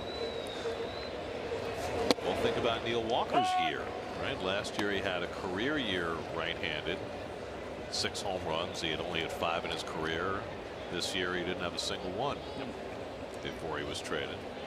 By the way, speaking of Mets traded, Jay Bruce, 2 home runs for the Indians tonight. He's made a difference. I wonder how much it helped him the second go around. Yes. Last year getting traded here and getting off to a tough start, and getting traded to Cleveland and getting off to a real good start. Well, we asked the question last weekend because remember last year when Jay got traded, he was leading the National League in RBIs, but he had slumped for his last 10 days, 2 weeks with the Reds. Well, he finished his stint with the Mets. I think it was 0 for 15, 0 for 16. So you wondered whether that might happen again, and clearly it is not. He has been able to turn it around quickly in a new uniform. Poked the other way and right at Gordon, down to a knee. To throw out Cabrera, 2 away. So Nicolino has a chance for his first 1-2-3 inning. It escaped him in the last inning. And try and get it through Cespedes. And through the top of the order also. I think with Jay, your first trade is always the one that hurts the worst. And it's unsettling. And I do think the type of player that we saw out there day in, day out, Gary, he was determined not to let that happen again. I'm not the least bit surprised. So do you think it was different for you getting traded to the Mets and they weren't contending and you were just coming over and kind of not playing the season out, but you know what I'm saying? It's not like you wins and losses were going to. Well, I was traded to a last place team. Yeah. So that was tough to. And going from St. Louis, we had a full house. Playing in Shea when you had 5,000, 6,000 people in the stands during the week. So you had to motivate yourself. Cespedes jogging down to first as Gordon throws him out. After 5, 3-1 Miami.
Chris Flexen back out there for the 6th.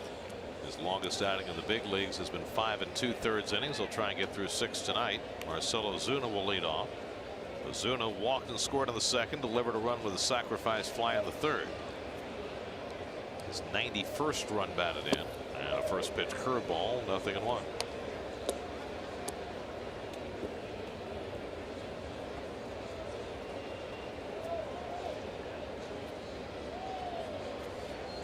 Ozuna, then Real Muto and Dietrich for the Marlins in the 6th. And the slider off the plate, 1-1. Dustin McGowan, no relation to Kevin, up in the Marlins bullpen.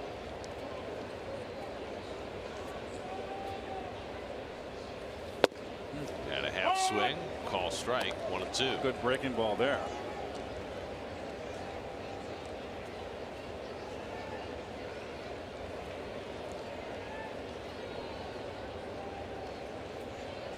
Flexen about to throw his 90th pitch. He has just 1 strikeout tonight.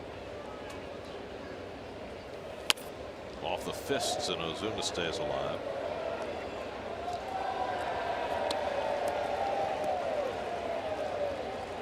That's the line for Chris so far tonight. Gave up the 2-run homer to Realmuto in the second, the sac fly to Ozuna in the third. So far, Nicolino has been better.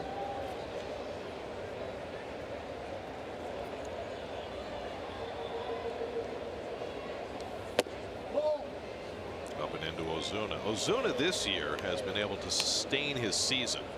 Last year he made the All-Star team off a great first half, but he hit just .209 with 6 home runs the second half of the season.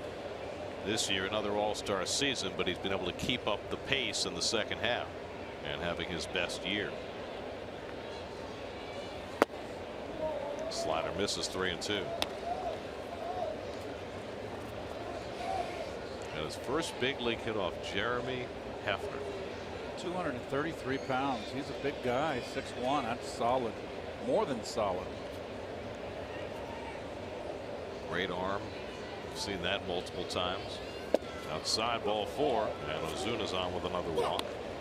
The 4th one given up by Flexen. Realmuto comes up. We'll look at the Jeep pitch cast on his home run. The hanger. Just a 12-6. And look at the expression on Flexen's face, body language. He knew he threw the old hanger there.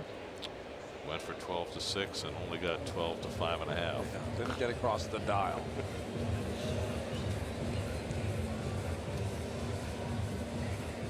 Well, combo plate here, talking to his pitcher, trying to get him through the 6th. The young guy, and also bullpen's going to start getting ready, I would believe. There you go. Smoker first man up. A little saliva. Spit and rosin. Yeah. A good combination. Oh, outstanding. What does it do for you? It makes you smell bad after you're done with your outing. Rosin. Rosin with no spit. Well, it's really humid. I mean, obviously, with the threat of rain all night long. We're up here with the windows open, a little bit of air conditioning going, so we're quite comfortable. It's supposed to be much less humid tomorrow for the second game of the series. Realmuto 1 for 2 tonight, flying to right in his second at bat after homering his first time.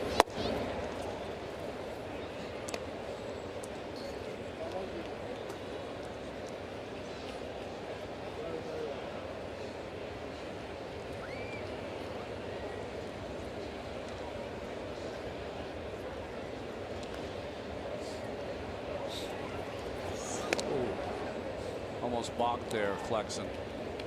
He went to throw to first and kind of paused a little bit. Once you decide to go over there, it should be one fluid motion.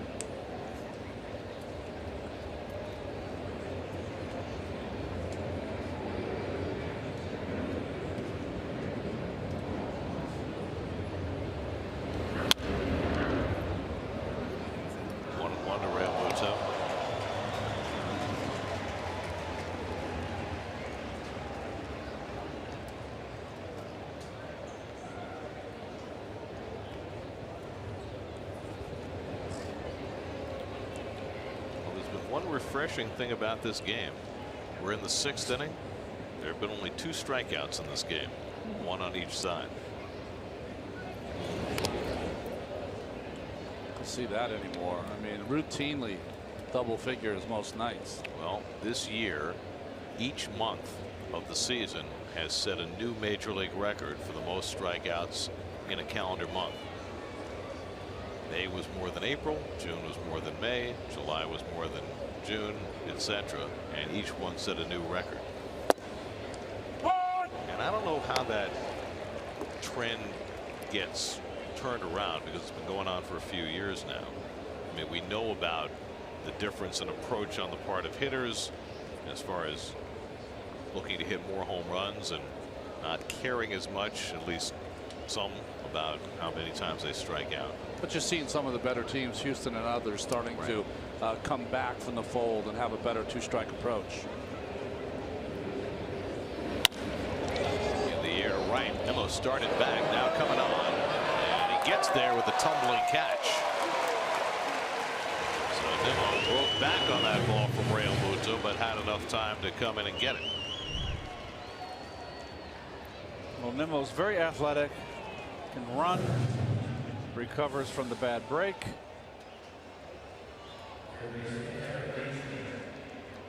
Has it all the way.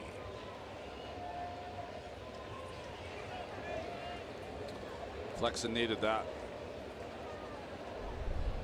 I mean, you had visions of a blue pit falling in there on that first step by Nimmo, but a nice recovery. So 1 out and 1 on now. Dietrich, who has struck out and flied out 0 for 2.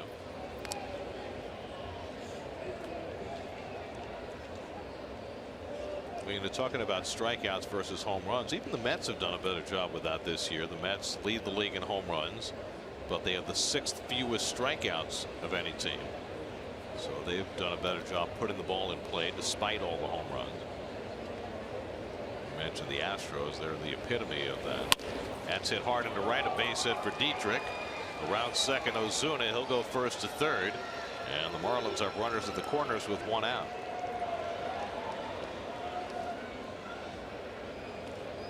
So Dietrich has the 5th hit against Flexen. Fastball up, pulled. Situational hitting. I don't know if that was the intent. It was interesting, Keith, watch and see Ozuna running. But it was interesting after this play was done. Terry Collins was pacing in the dugout, and I don't know if it was because he wasn't sure if he wanted to take Flexen out or if Mr. Smoker was not ready. And I think it's the latter. Well, you got Talise, a switch hitter, coming up. And he's a better left-hand hitter than right, so Terry would prefer to have the lefty in the game against Talise. So Flexen is done after 5 1/3 innings. After giving up a walk and a single here in the 6th, he'll leave trailing 3-1. Call to the bullpen brought to you by Verizon. Flexen out, Smoker in. 3-1 Miami in the 6th. We'll be right back.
Comes out of the bullpen for New York. Well, Smoker, that's Flexen there, 5 1/3 innings. That's Josh Smoker, who had a good outing against the Yankees, retired the 2 left-handers that he had to face when he came in.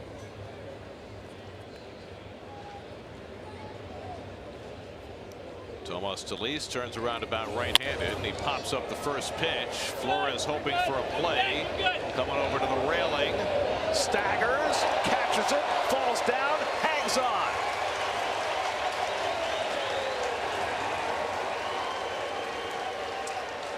Well, stick-to-itiveness by Wilmer.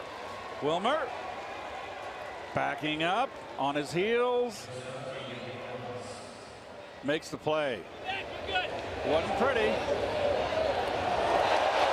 but he got it done. Well, you always say go to the railing and work your way back. This was working your way back.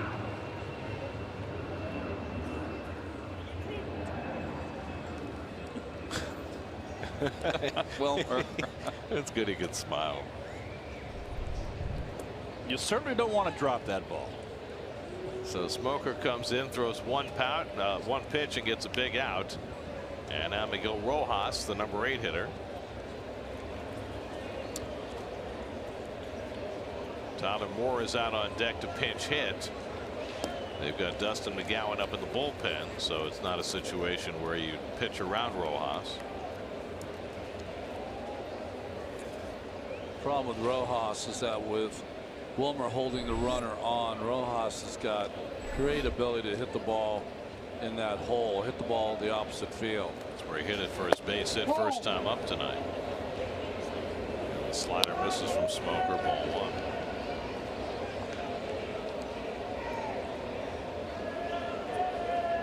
There's your defense.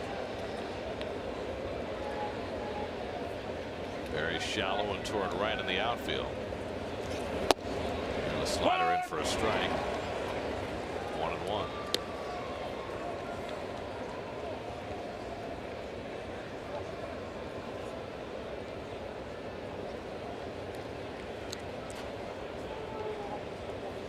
Rojas doing a little housekeeping in the other batter's box. What was that? I don't know. Sticking with a breaking ball against Rojas. And he pulls it foul. 1-2.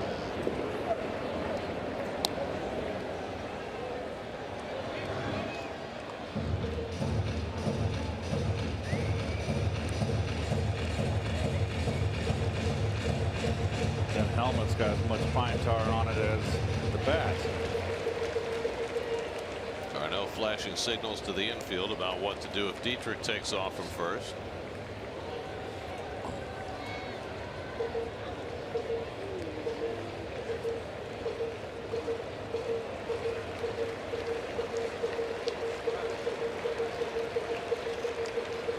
Two coming. Miles away the fastball. First one he's seen. 1-2.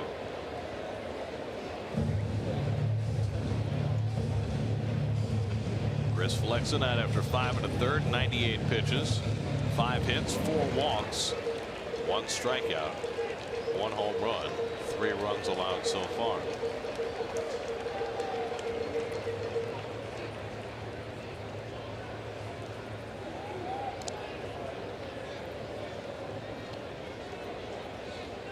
Dancing off third is Ozuna. You faked tagging on that pop-up that Wilmer caught.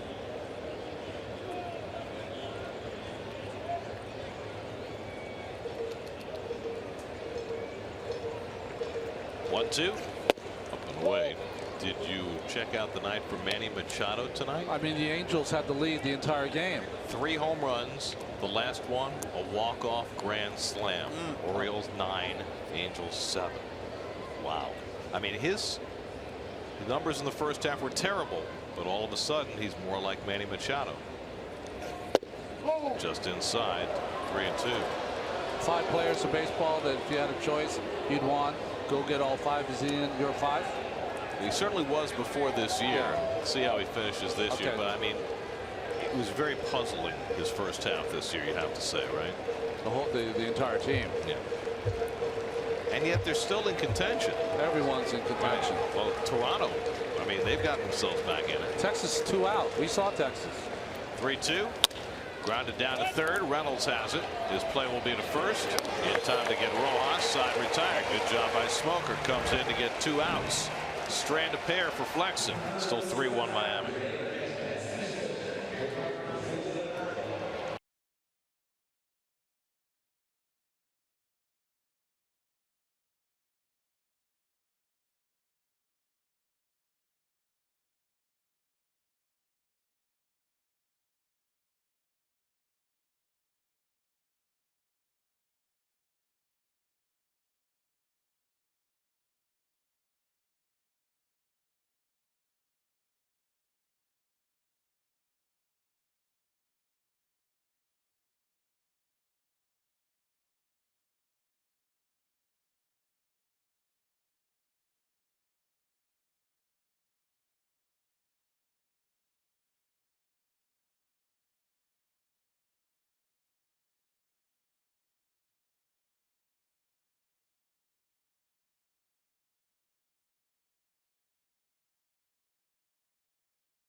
course, is SNY in overtime. Team up to bring you the hottest New York City hoops action. Check out the week's best highlights from some of the best high school ballers in town on Geico Sports Night tonight after the postgame, only on SNY. Veteran right-hander Dustin McGowan in the game for the Marlins. How about that record, 7-1? Well, you know who has the second most wins on the Mets staff, right? Hansel? Oh.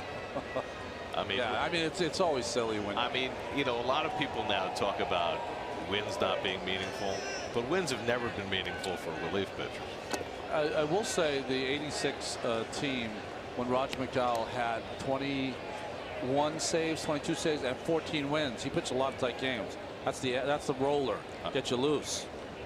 Ichiro introduced that to ball players in the States. Foam roller, which is good for, you know, getting the knots out of your muscles, and for Bartolo Colon was good for making a lot of noise in the clubhouse. That's right. He used to slam it against the couch and make people jump.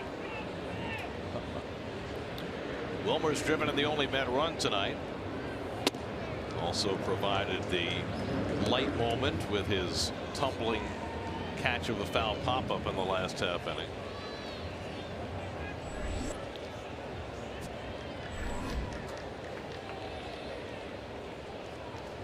Three-one coming, and Wilmer takes it outside, and the Mets have a leadoff base runner in the sixth. Nicolino didn't walk anybody in his 5 innings, gave him a run on 6 hits, and now McGowan walks the first man to face him. Yeah, Cardinals send for a reliever when he comes in.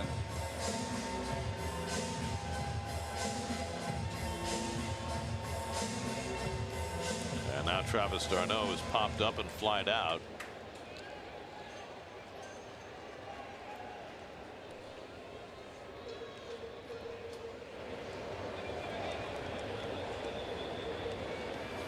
So the Indians are leading 10-1 over Kansas City in the ninth. That's their good news. Their bad news, Corey Kluber left the game with a sprained ankle. Oh. 6th inning.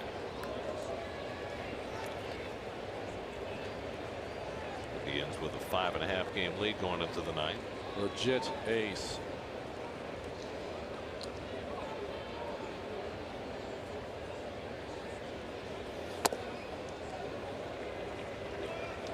There's the AL Central, so the Indians try to go 6.5 up on Kansas City.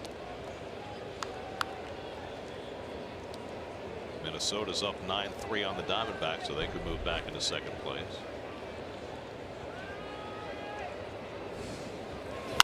Hit hard down to Dietrich, chance for 2. Gordon with a turn for the 5-4-3 double play. A bullet off the bat of d'Arnaud, but that just made it that much easier for the Marlins to turn the 5-4-3 double play. Oh, the hot corner, all about Dietrich making that play. Look at his glove was down. Got down on one knee. Look at Gordon just take his time. Ball hit that hard, he knew.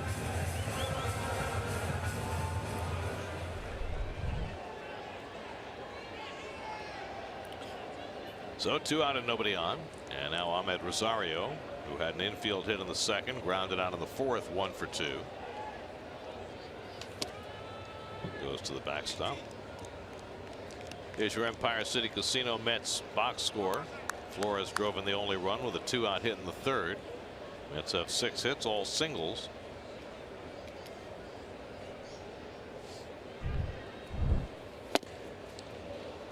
Gowan throws the fastball by Rosario, 1-1.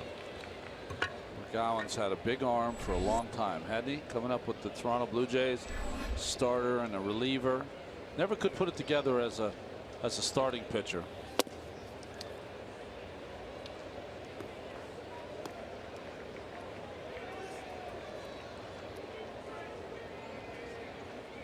It's a lot of innings out of the pen. 1-2 to Rosario, and it's upstairs. Well, he's had a nice year in that Marlins bullpen. They've changed on the fly in that bullpen, trading away AJ Ramos to the Mets. Brad Ziegler now closing games for Miami.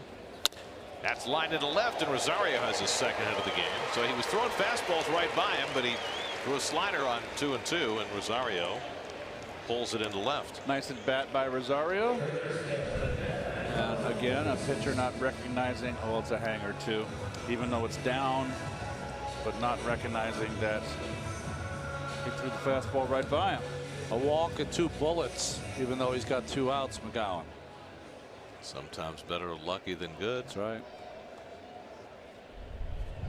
Well, now Matt Reynolds will come up with a runner aboard and 2 out. Reynolds is 0 for 2, lost a hit to a replay review his last time up. That was the bare hand play by Gordon on a carom off the pitcher's glove, originally called safe at first, but overturned on review. Trey Blevins up in the Mets bullpen as they work down toward the bottom of the batting order. And Reynolds takes in tight, ball 1. Reynolds getting a chance to play right now. Second straight start at third base. The Mets called up Gavin Cecchini along with Reynolds yesterday. He got a pinch hitting assignment yesterday. But Terry Collins was asked about Cecchini before the game today, and he wasn't all that enthusiastic about getting Gavin into the lineup immediately. What he did say was he felt as though there were some things going on with Cecchini's swing that the Mets hitting coaches wanted to work with him on. Remember, he had a great minor league season last year and not even close to that this year. It's probably his worst minor league season as far as offense is concerned. So I think they're afraid he's fallen into some bad habits. Rosario runs, the throw by Real Muto, not in time. And Rosario steals his third base.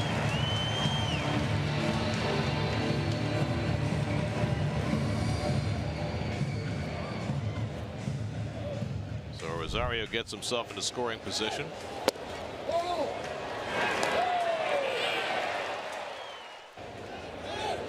Good acceleration. A little peek in, pop up slide. 2-1 the count to Reynolds, and it's up and in.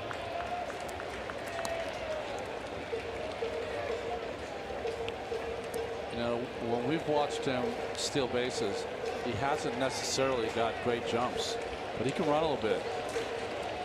We saw that when he legged out a triple. Brandon Nimmo on deck. McGowan behind 3-1 on Reynolds. And Matt swings and foul tips it into the mid of Real Muto. Had ideas about throwing behind Rosario, but held on. Well, I think he lost control of the ball. That's why he didn't throw down. It's hard in a foul tip, right? Yeah.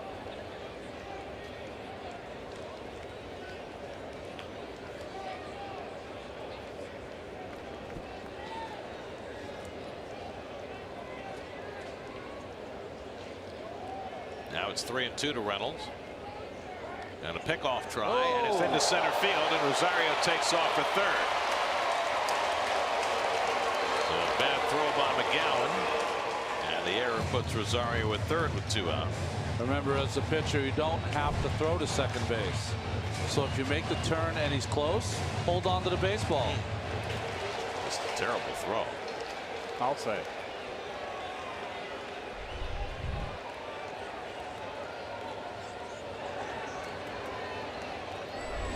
First error of the game.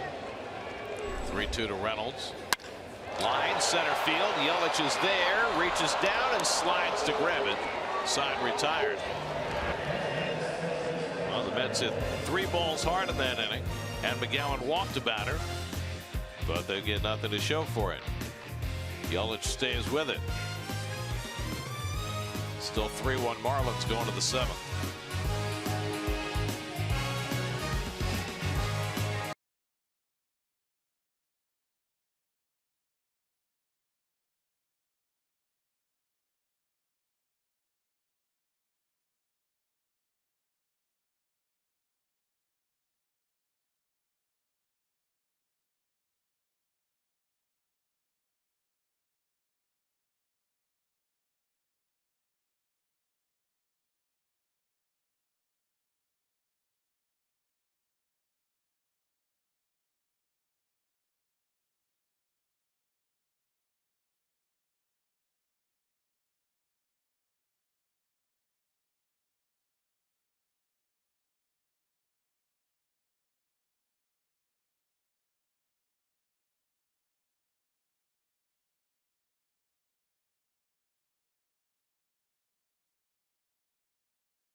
Seventh inning, Tyler Moore pinch hits for the Marlins against Josh Smoker and takes a strike.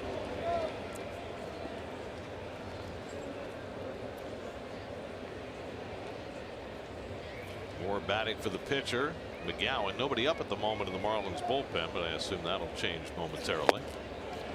And Smoker throws one by him, and it's 0-2. D. Gordon on deck. Giancarlo Stanton due up third in the inning against Smoker. Moore has 9 pinch hits this year, 1 pinch hit home run. And Smoker sells that one, 1-2. Chris Flexen went 5 1/3, allowed 3 runs, 5 hits. He's on the hook in this game. Smoker came in to get the final 2 outs in the 6th, staying on for the 7th. Plane goes over it, hitter steps out. It's a novelty. Used to be an every inning occurrence in our prior lives. Check swing. Did he go? He did. Strike 3. Tag made by Darno, and Moore is out, 1 away. Alfonso Marquez with the call down at first. The problem is, you see, Keith, did he go? You're always in charge of the hitters. Yes, he did. I thought he kind of snapped the wrist a little bit. The problem with the Big Shea is because it was open, Gary. You know this better than anyone. Not only could you hear the plane, but you would see the plane. Right. You don't see it here as much. Of all the games that I played at Shea Stadium, there was one night. Gordon slaps one to Cabrera, makes the quick toss for the 2nd out. There was one night that was rainy and real misty and overcast and low fog, and one plane took off so low, and it came over the left field fence, the upper tank, and I never saw a plane that low taken off before. It was a big one, and I remember I was in the field playing first base, and I went, holy cow. Imagine. Well, they definitely adjusted the flight patterns based on the weather. And they do that here too. There are nights when they fly a little lower. Here's Stanton up for the 4th time. He's walked twice and popped up. Now facing the left-hander.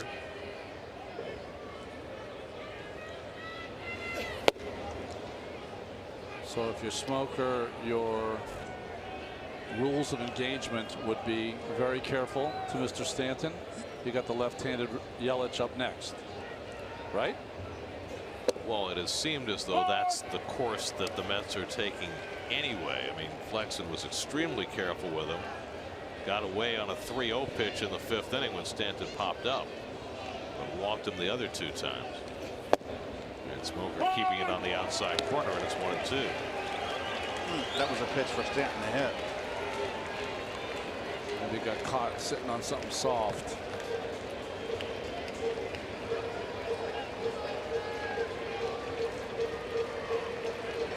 Two coming.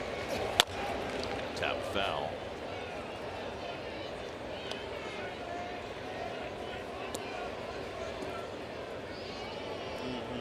With all the stat casts and stuff, we haven't been able to measure bat speed yet, have we? Don't give him any ideas. I mean, as opposed to exit velocity. I'm talking about pure bat speed of the hitters when they swing the bat. Changeup misses 2-2. I don't know if they have that or not. I haven't seen it. Well, but I'm sure it's got to be available. I take it back, Keith. This is the 4th at bat of Stanton, and what I've seen is that he's walked twice. He's got a much better. Remember, he used to chase bad pitches. I'm seeing him much more selective. Taking forever to throw here. I have to call timeout. Popped up. Wilmer waits for it. Side retired. So Smoker's retired 5 in a row. He gets Stanton to pop up to end the top of the 7th. Another frustrating at bat for Stanton. 2nd straight time he's popped up, this time on the slider.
Player in history to hit 3 home runs in a game, with the last one being a walk-off grand slam.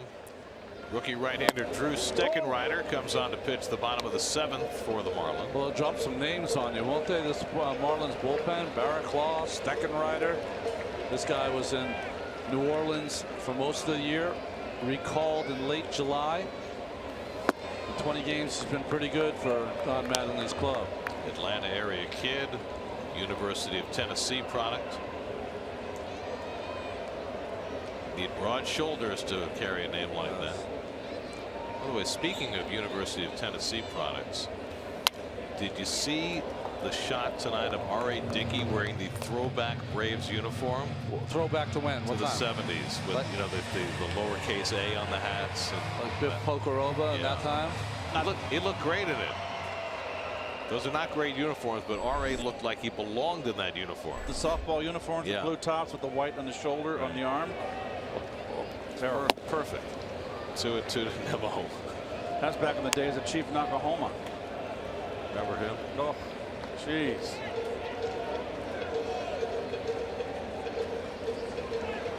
Tom Smith is out on deck to pitch hit. And Nimmo takes it high and works a full count. Nimmo's had 2 good at bats tonight. He lined out to third base in the 2nd, single to center in the 4th. And now facing a right-hander for the first time tonight.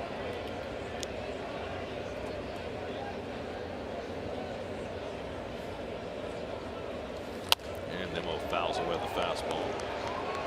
No secret to Steckenrider. Mostly fastballs he's thrown this year. Same to the bat here to Nimmo. He's got a good arm. Tommy John surgery after he got drafted. Wasn't really fully healthy till last year. And now in the big leagues, 21st appearance. 3-2. And Nimmo goes down swinging on the fastball for the first out. He's got a good running fastball on it. Yeah, that was nasty. Sometimes when you get inside the baseball, it'll run on you. He saw it right out of his hand and took a right turn.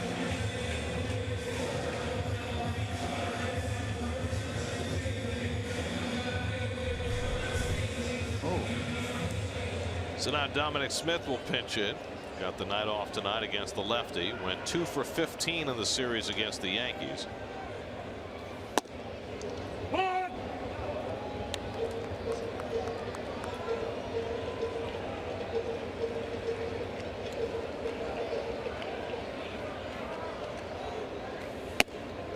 And a half cut.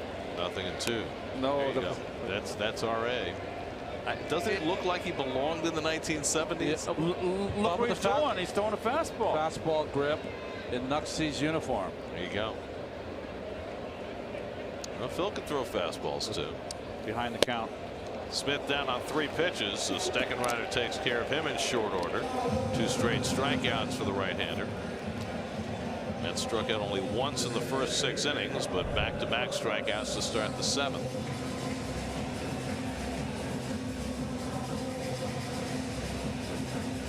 Got him upstairs twice. Red Sox took the opener of their series with the Yankees, coming from behind to win 9-6. Yeah, they were down 6-3. They wind up winning 9-6. Addison Reed wound up with a win in that game for the Red Sox. Yeah, he struck out 3, retired 4 out of the 5. So that stretches their lead back to 5 games. Snaps the Yankees' 4-game winning streak that they forged against the Mets. Garris pops one up in foul ground. Talese and Gordon watch it sail out of play. And it's 0-2. This guy Steckenrider is straight over the top country hardball. Twins beat the Diamondbacks tonight. Miguel Sano hit 2 home runs, including one off the 3rd deck at Target Field. I don't think I've seen someone hit one up there. It's a week for 3rd deck home runs, apparently. Tied 1-2. But Sano's got some serious power.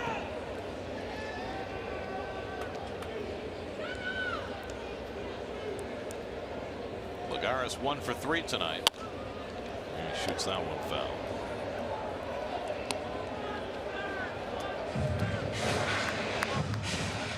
Did you say Keuchel had a good game tonight? Yeah. 7 scoreless innings against Oakland. Now 11-2. Back to concentrating on pitching. And not general managing. Lagares blasts one deep. A foul. Off the Porsche Club down the left field line. Is that a 5? You get a text. I know how to pronounce Porsche. Lagares down on strikes, and Steckenrider strikes out the side in the bottom of the 7th. On to the 8th, 3-1 Miami.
Shall we? Most home runs against the Mets. Well, that's Wilver Stargell. Whoa. Wilver. Wilver. W-I-L-V-E-R. Also known as Pops. Paul Sewald on to pitch for the Mets as we go to the 8th inning. Shared that MVP with you, Keith, in '79 when he hit .344.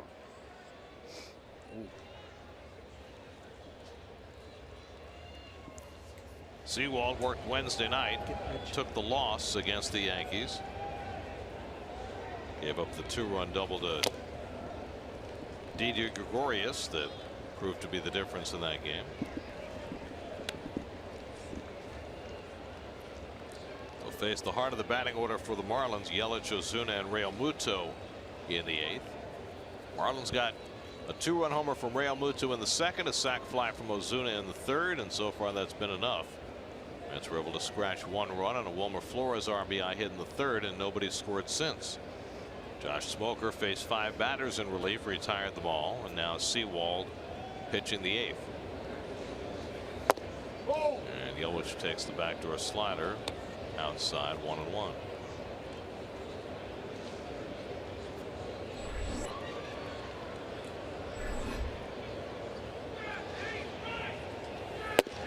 Half swing, and Yelich went around. 1-2. We'll be on Pix 11 tomorrow night. Our next SNY telecast Sunday afternoon. Final game of this series. That's Jacob deGrom start. Jake, you know, Sunshine Superman, loves the day games. Coverage begins 12:30 on Sunday on SNY. Yelich down swinging for the first out of the 8th.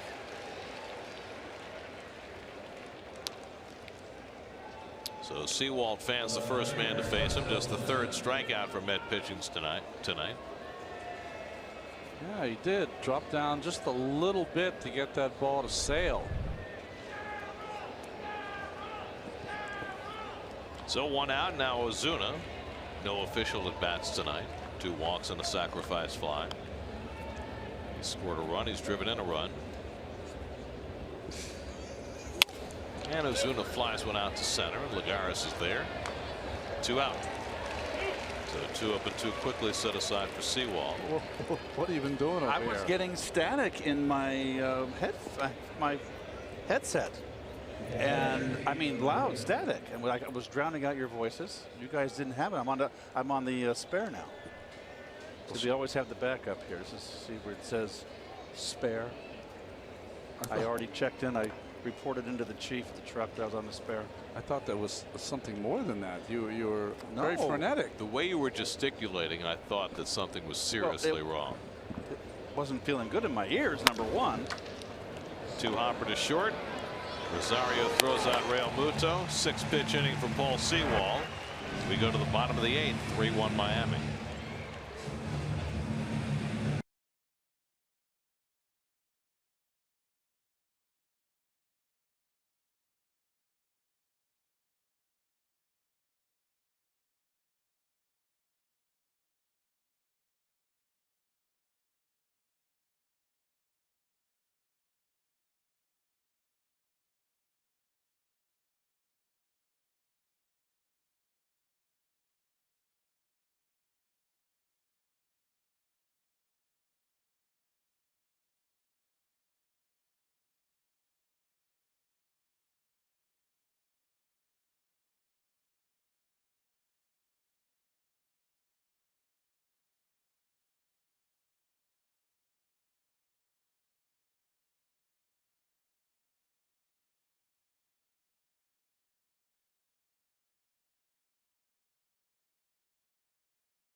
Captain on Mets blog presented by Citi, featured on SNY.TV.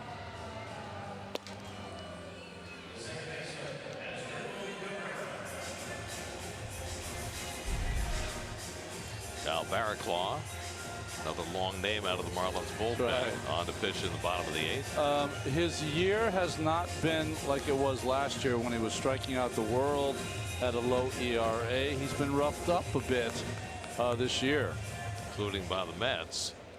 But we'll try and get to them with their 2, 3, and 4 hitters in the 8th inning. Cabrera, Cespedes, and Flores.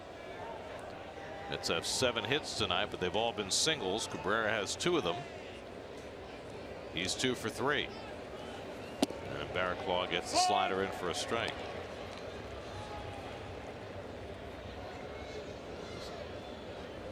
Here's another big name.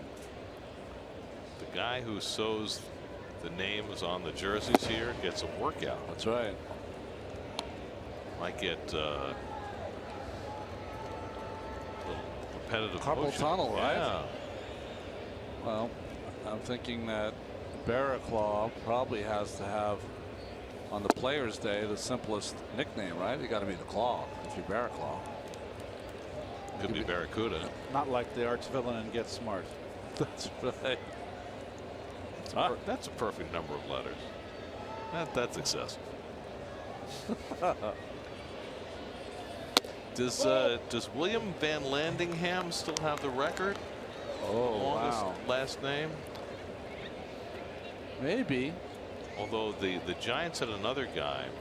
Yeah. When they had Van Landingham, they had I think it was a catcher named Christofferson with a PH. Then there's Salta Lamakia, which is the record for the most syllables. As Cabrera flies one out to Ozuna for the first out.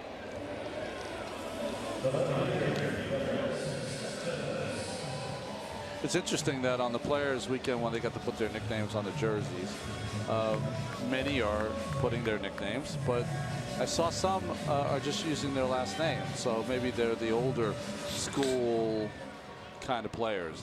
They feel like they still want to keep their own. I don't know. Now that's the weekend the Mets are in Washington, right?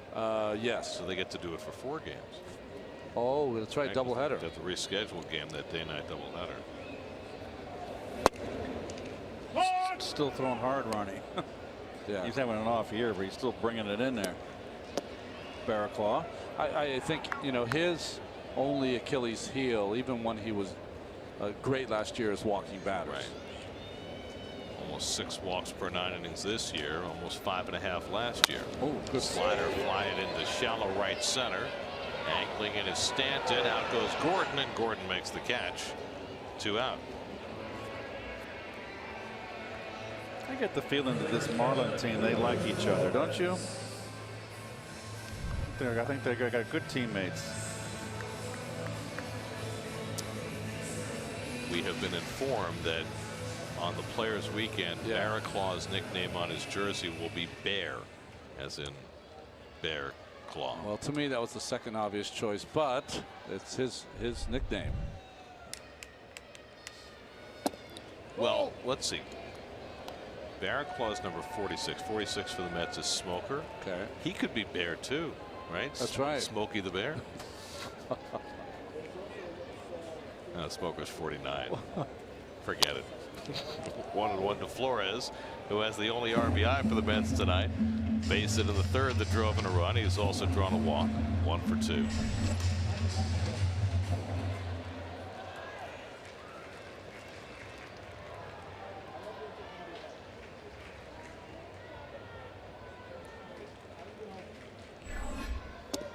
And Wilmer takes a slider for a strike, and it's 1-2. Well, both the bullpens have been solid so far. Met bullpens retired 8 in a row. The Marlins bullpens only allowed 1 hit over 2 2/3.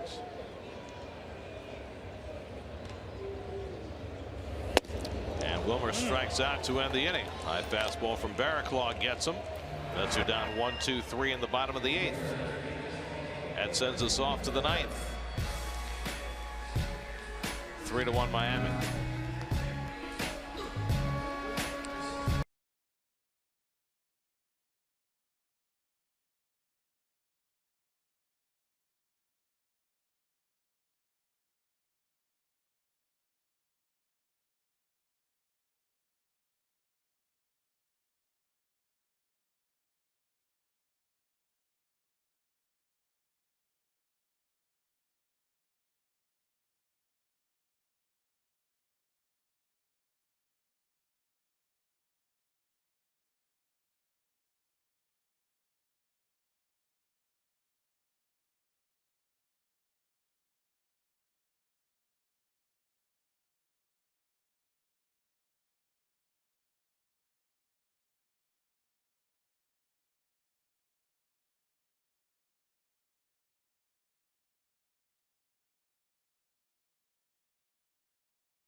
Marlins, and a first pitch curveball for a strike.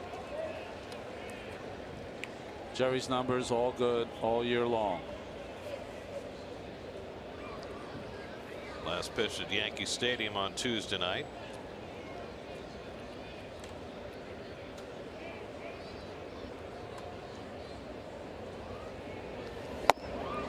And a knee-high strike to Dietrich, who's been unhappy about the strike zone all night, and it's 0-2. Yeah, that ball was down. He has a great. Yeah, he has a great. Gary, a situation on Blevins. The Mets have his option? Yes, they have an option for next year, which if they were to trade him, the team that got him would have an option, which makes him, if they did trade him, that much more valuable in terms of bringing back potential prospects, because he's under control for next year at a reasonable price. I don't know exactly. It might be what? I was going to say 6, 8, 7, okay, somewhere in that. right. Yeah, but the Mets have been insisting that unless somebody comes and blows them away, they're not intending to trade Blevins. We don't even know if he's cleared waivers. That's right. That's all. You know, you hear reports about that stuff, but you know, none of that's supposed to be public.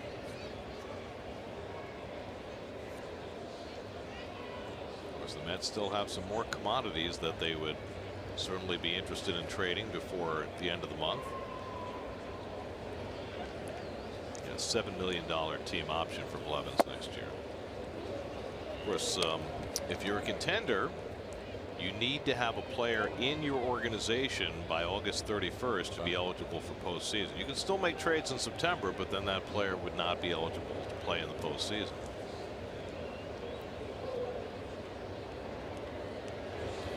Remember one year, that strike 3 call. Dietrich is an unhappy customer, called out for the second time tonight.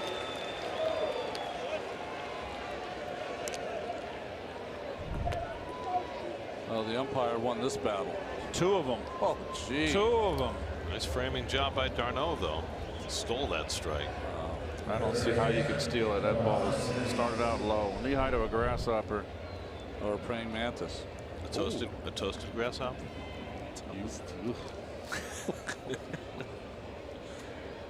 Another way, there are some flying insects around here that we're not used to seeing. Must be the function of the He humidity. calls that curveball a ball. Okay.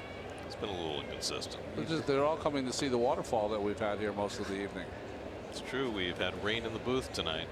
It's a unique occurrence. 2-0 to Tillis, who's 1 for 3 on the night. Anyway, I was going to say about late trades. There was the one year your buddy Rick Honeycutt got traded to the Yankees with 5 days to go in the season. That's right. Because they had a need for a lefty their last couple of series. It's a fastball strike 2-1. So it does happen, but generally, if the team's going to make a deal, it's going to be by the end of August, so they can have that player in October. You know, after Chapman's tough outing again tonight, they might have to put him on the DL just to kind of have a break. Well, they've got so many other options to go to. I mean, that bullpen that we saw the last 4 days was the best bullpen we've seen all year. Yes, no doubt. No doubt. You know whose bullpen has been pitching really well lately since they made the changes is Washington, led by Sean Doolittle. Tapper from Blevins, and he makes the play out to at least 2 out. They're your team. Take them with you. Watch every SNY Mets game on the go on any device all season long with live streaming presented by Verizon. Just download the NBC Sports app or visit SNY.TV. Your new home for live streaming coverage of every SNY Mets game. Was that a play on Henny Youngman there? It's a classic one-liner.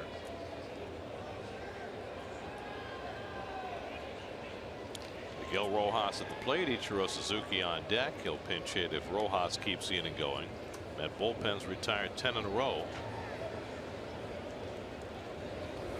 Brad Ziegler, the closer of the moment for the Marlins, is up in the bullpen getting ready for a save chance in the bottom of the ninth. Mets are due to send up D'Arnaud, Rosario, and Reynolds. And remember, they've got Conforto and Granderson available to pinch hit.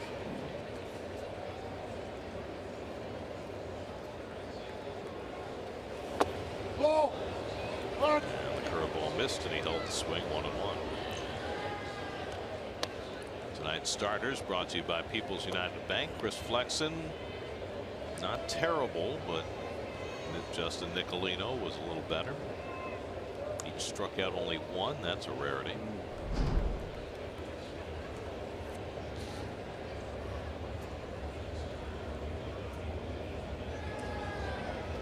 And Rojas, it's another comebacker. Blevins will go overhand this time and sailed it, but got his man. Wow, indeed. 1, 2, 3 for Blevins. Last licks for the Mets against Ziegler in the bottom of the ninth.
At night, big city, all lit up. So that's the timeless moment. The timely moment, as Brad Ziegler gets set to pitch the bottom of the ninth, I was hoping might arrive before the end of the game with the rain delay. Yes. But the timely moment is still 7 minutes away, Okay. and so we may have to celebrate right now. No. Tomorrow is Ronnie's birthday. It's now 7 minutes away. Oh, well, I look at it this way: a couple of bloops and a blast, and the Mets win this ball game, and we go past 12, and I will be happy to celebrate. Or birthday one with a bloop and a win. blast, and they could play well into your 57th birthday. Hey, listen, no one's home in my house. Go as long as you want to go. Happy birthday, Ronnie. Thank you. Appreciate it. See, it's good to have a chance to potentially celebrate with you on your birthday if the game goes for 6 more minutes, because you never work on your actual birthday. That's right. We can do it. Ground ball toward the middle. Gordon on the backhand. And throws out Darno. 1 down in the last of the ninth. Smooth backhand by D. Gordon. I thought that was tipped by Ziegler too, which made it a little tougher. Let's see. No. Gordon's a nice player. He's already got a Gold Glove. Might have a chance for another. Very nice player, not just a nice player. Well, Ahmed Rosario is at the plate. Michael Conforto is on deck to bat for Reynolds. So the Mets hoping that Rosario can get on somehow against Ziegler and give the Mets a chance to get Conforto to the plate as the tying run. They also have Granderson in the dugout. That's grounded to short. Rojas gets in front of it and throws out Rosario, and Ziegler quickly has 2 outs. And so now Conforto cannot tie the game with 1 swing, but he is going to come up and pinch hit. But he can get a pinch hit single and bring the tying run to the plate.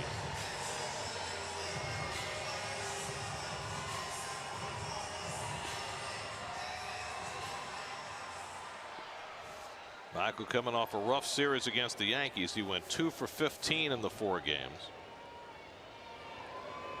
Night off tonight. He hadn't had a game off in a few weeks.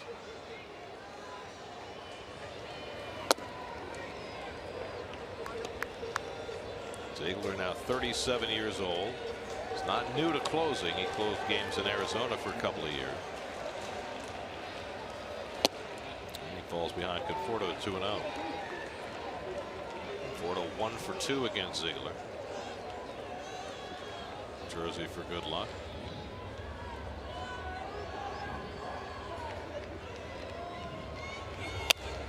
Gets jammed, pops it up, and Dietrich is there, and the Marlins win it. Last 10 Mets were retired in a row by the Marlins bullpen. Ziegler gets the save. Mets lose their 5th in a row as Miami takes the opening game of the series 3-1. Well, Nicolino, 5 innings, 6 hits, 1 run. He'll get the win. The Marlin bullpen, as Gary mentioned, 4 scoreless innings. The 2-run home run off the bat of Real Muto, his 14th in the 2nd inning, was all that the Marlins needed. They added on 1 in the 3rd. Not much offense from both sides today. A well-pitched ball game all the way around, but the Marlins on top. Don't forget Marcell Ozuna, a couple of walks on the sacrifice fly. Nice game by the left fielder. Mets fall to 14 games under 500, a new low water mark. Tonight's game summary presented by Infinity, as the Marlins hand the Mets their 5th consecutive loss. Chris Flexen takes the loss after winning 2 in a row.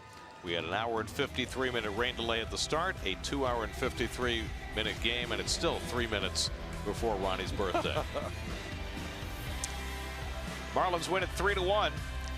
Might be midnight by the time we get back from break. We'll see.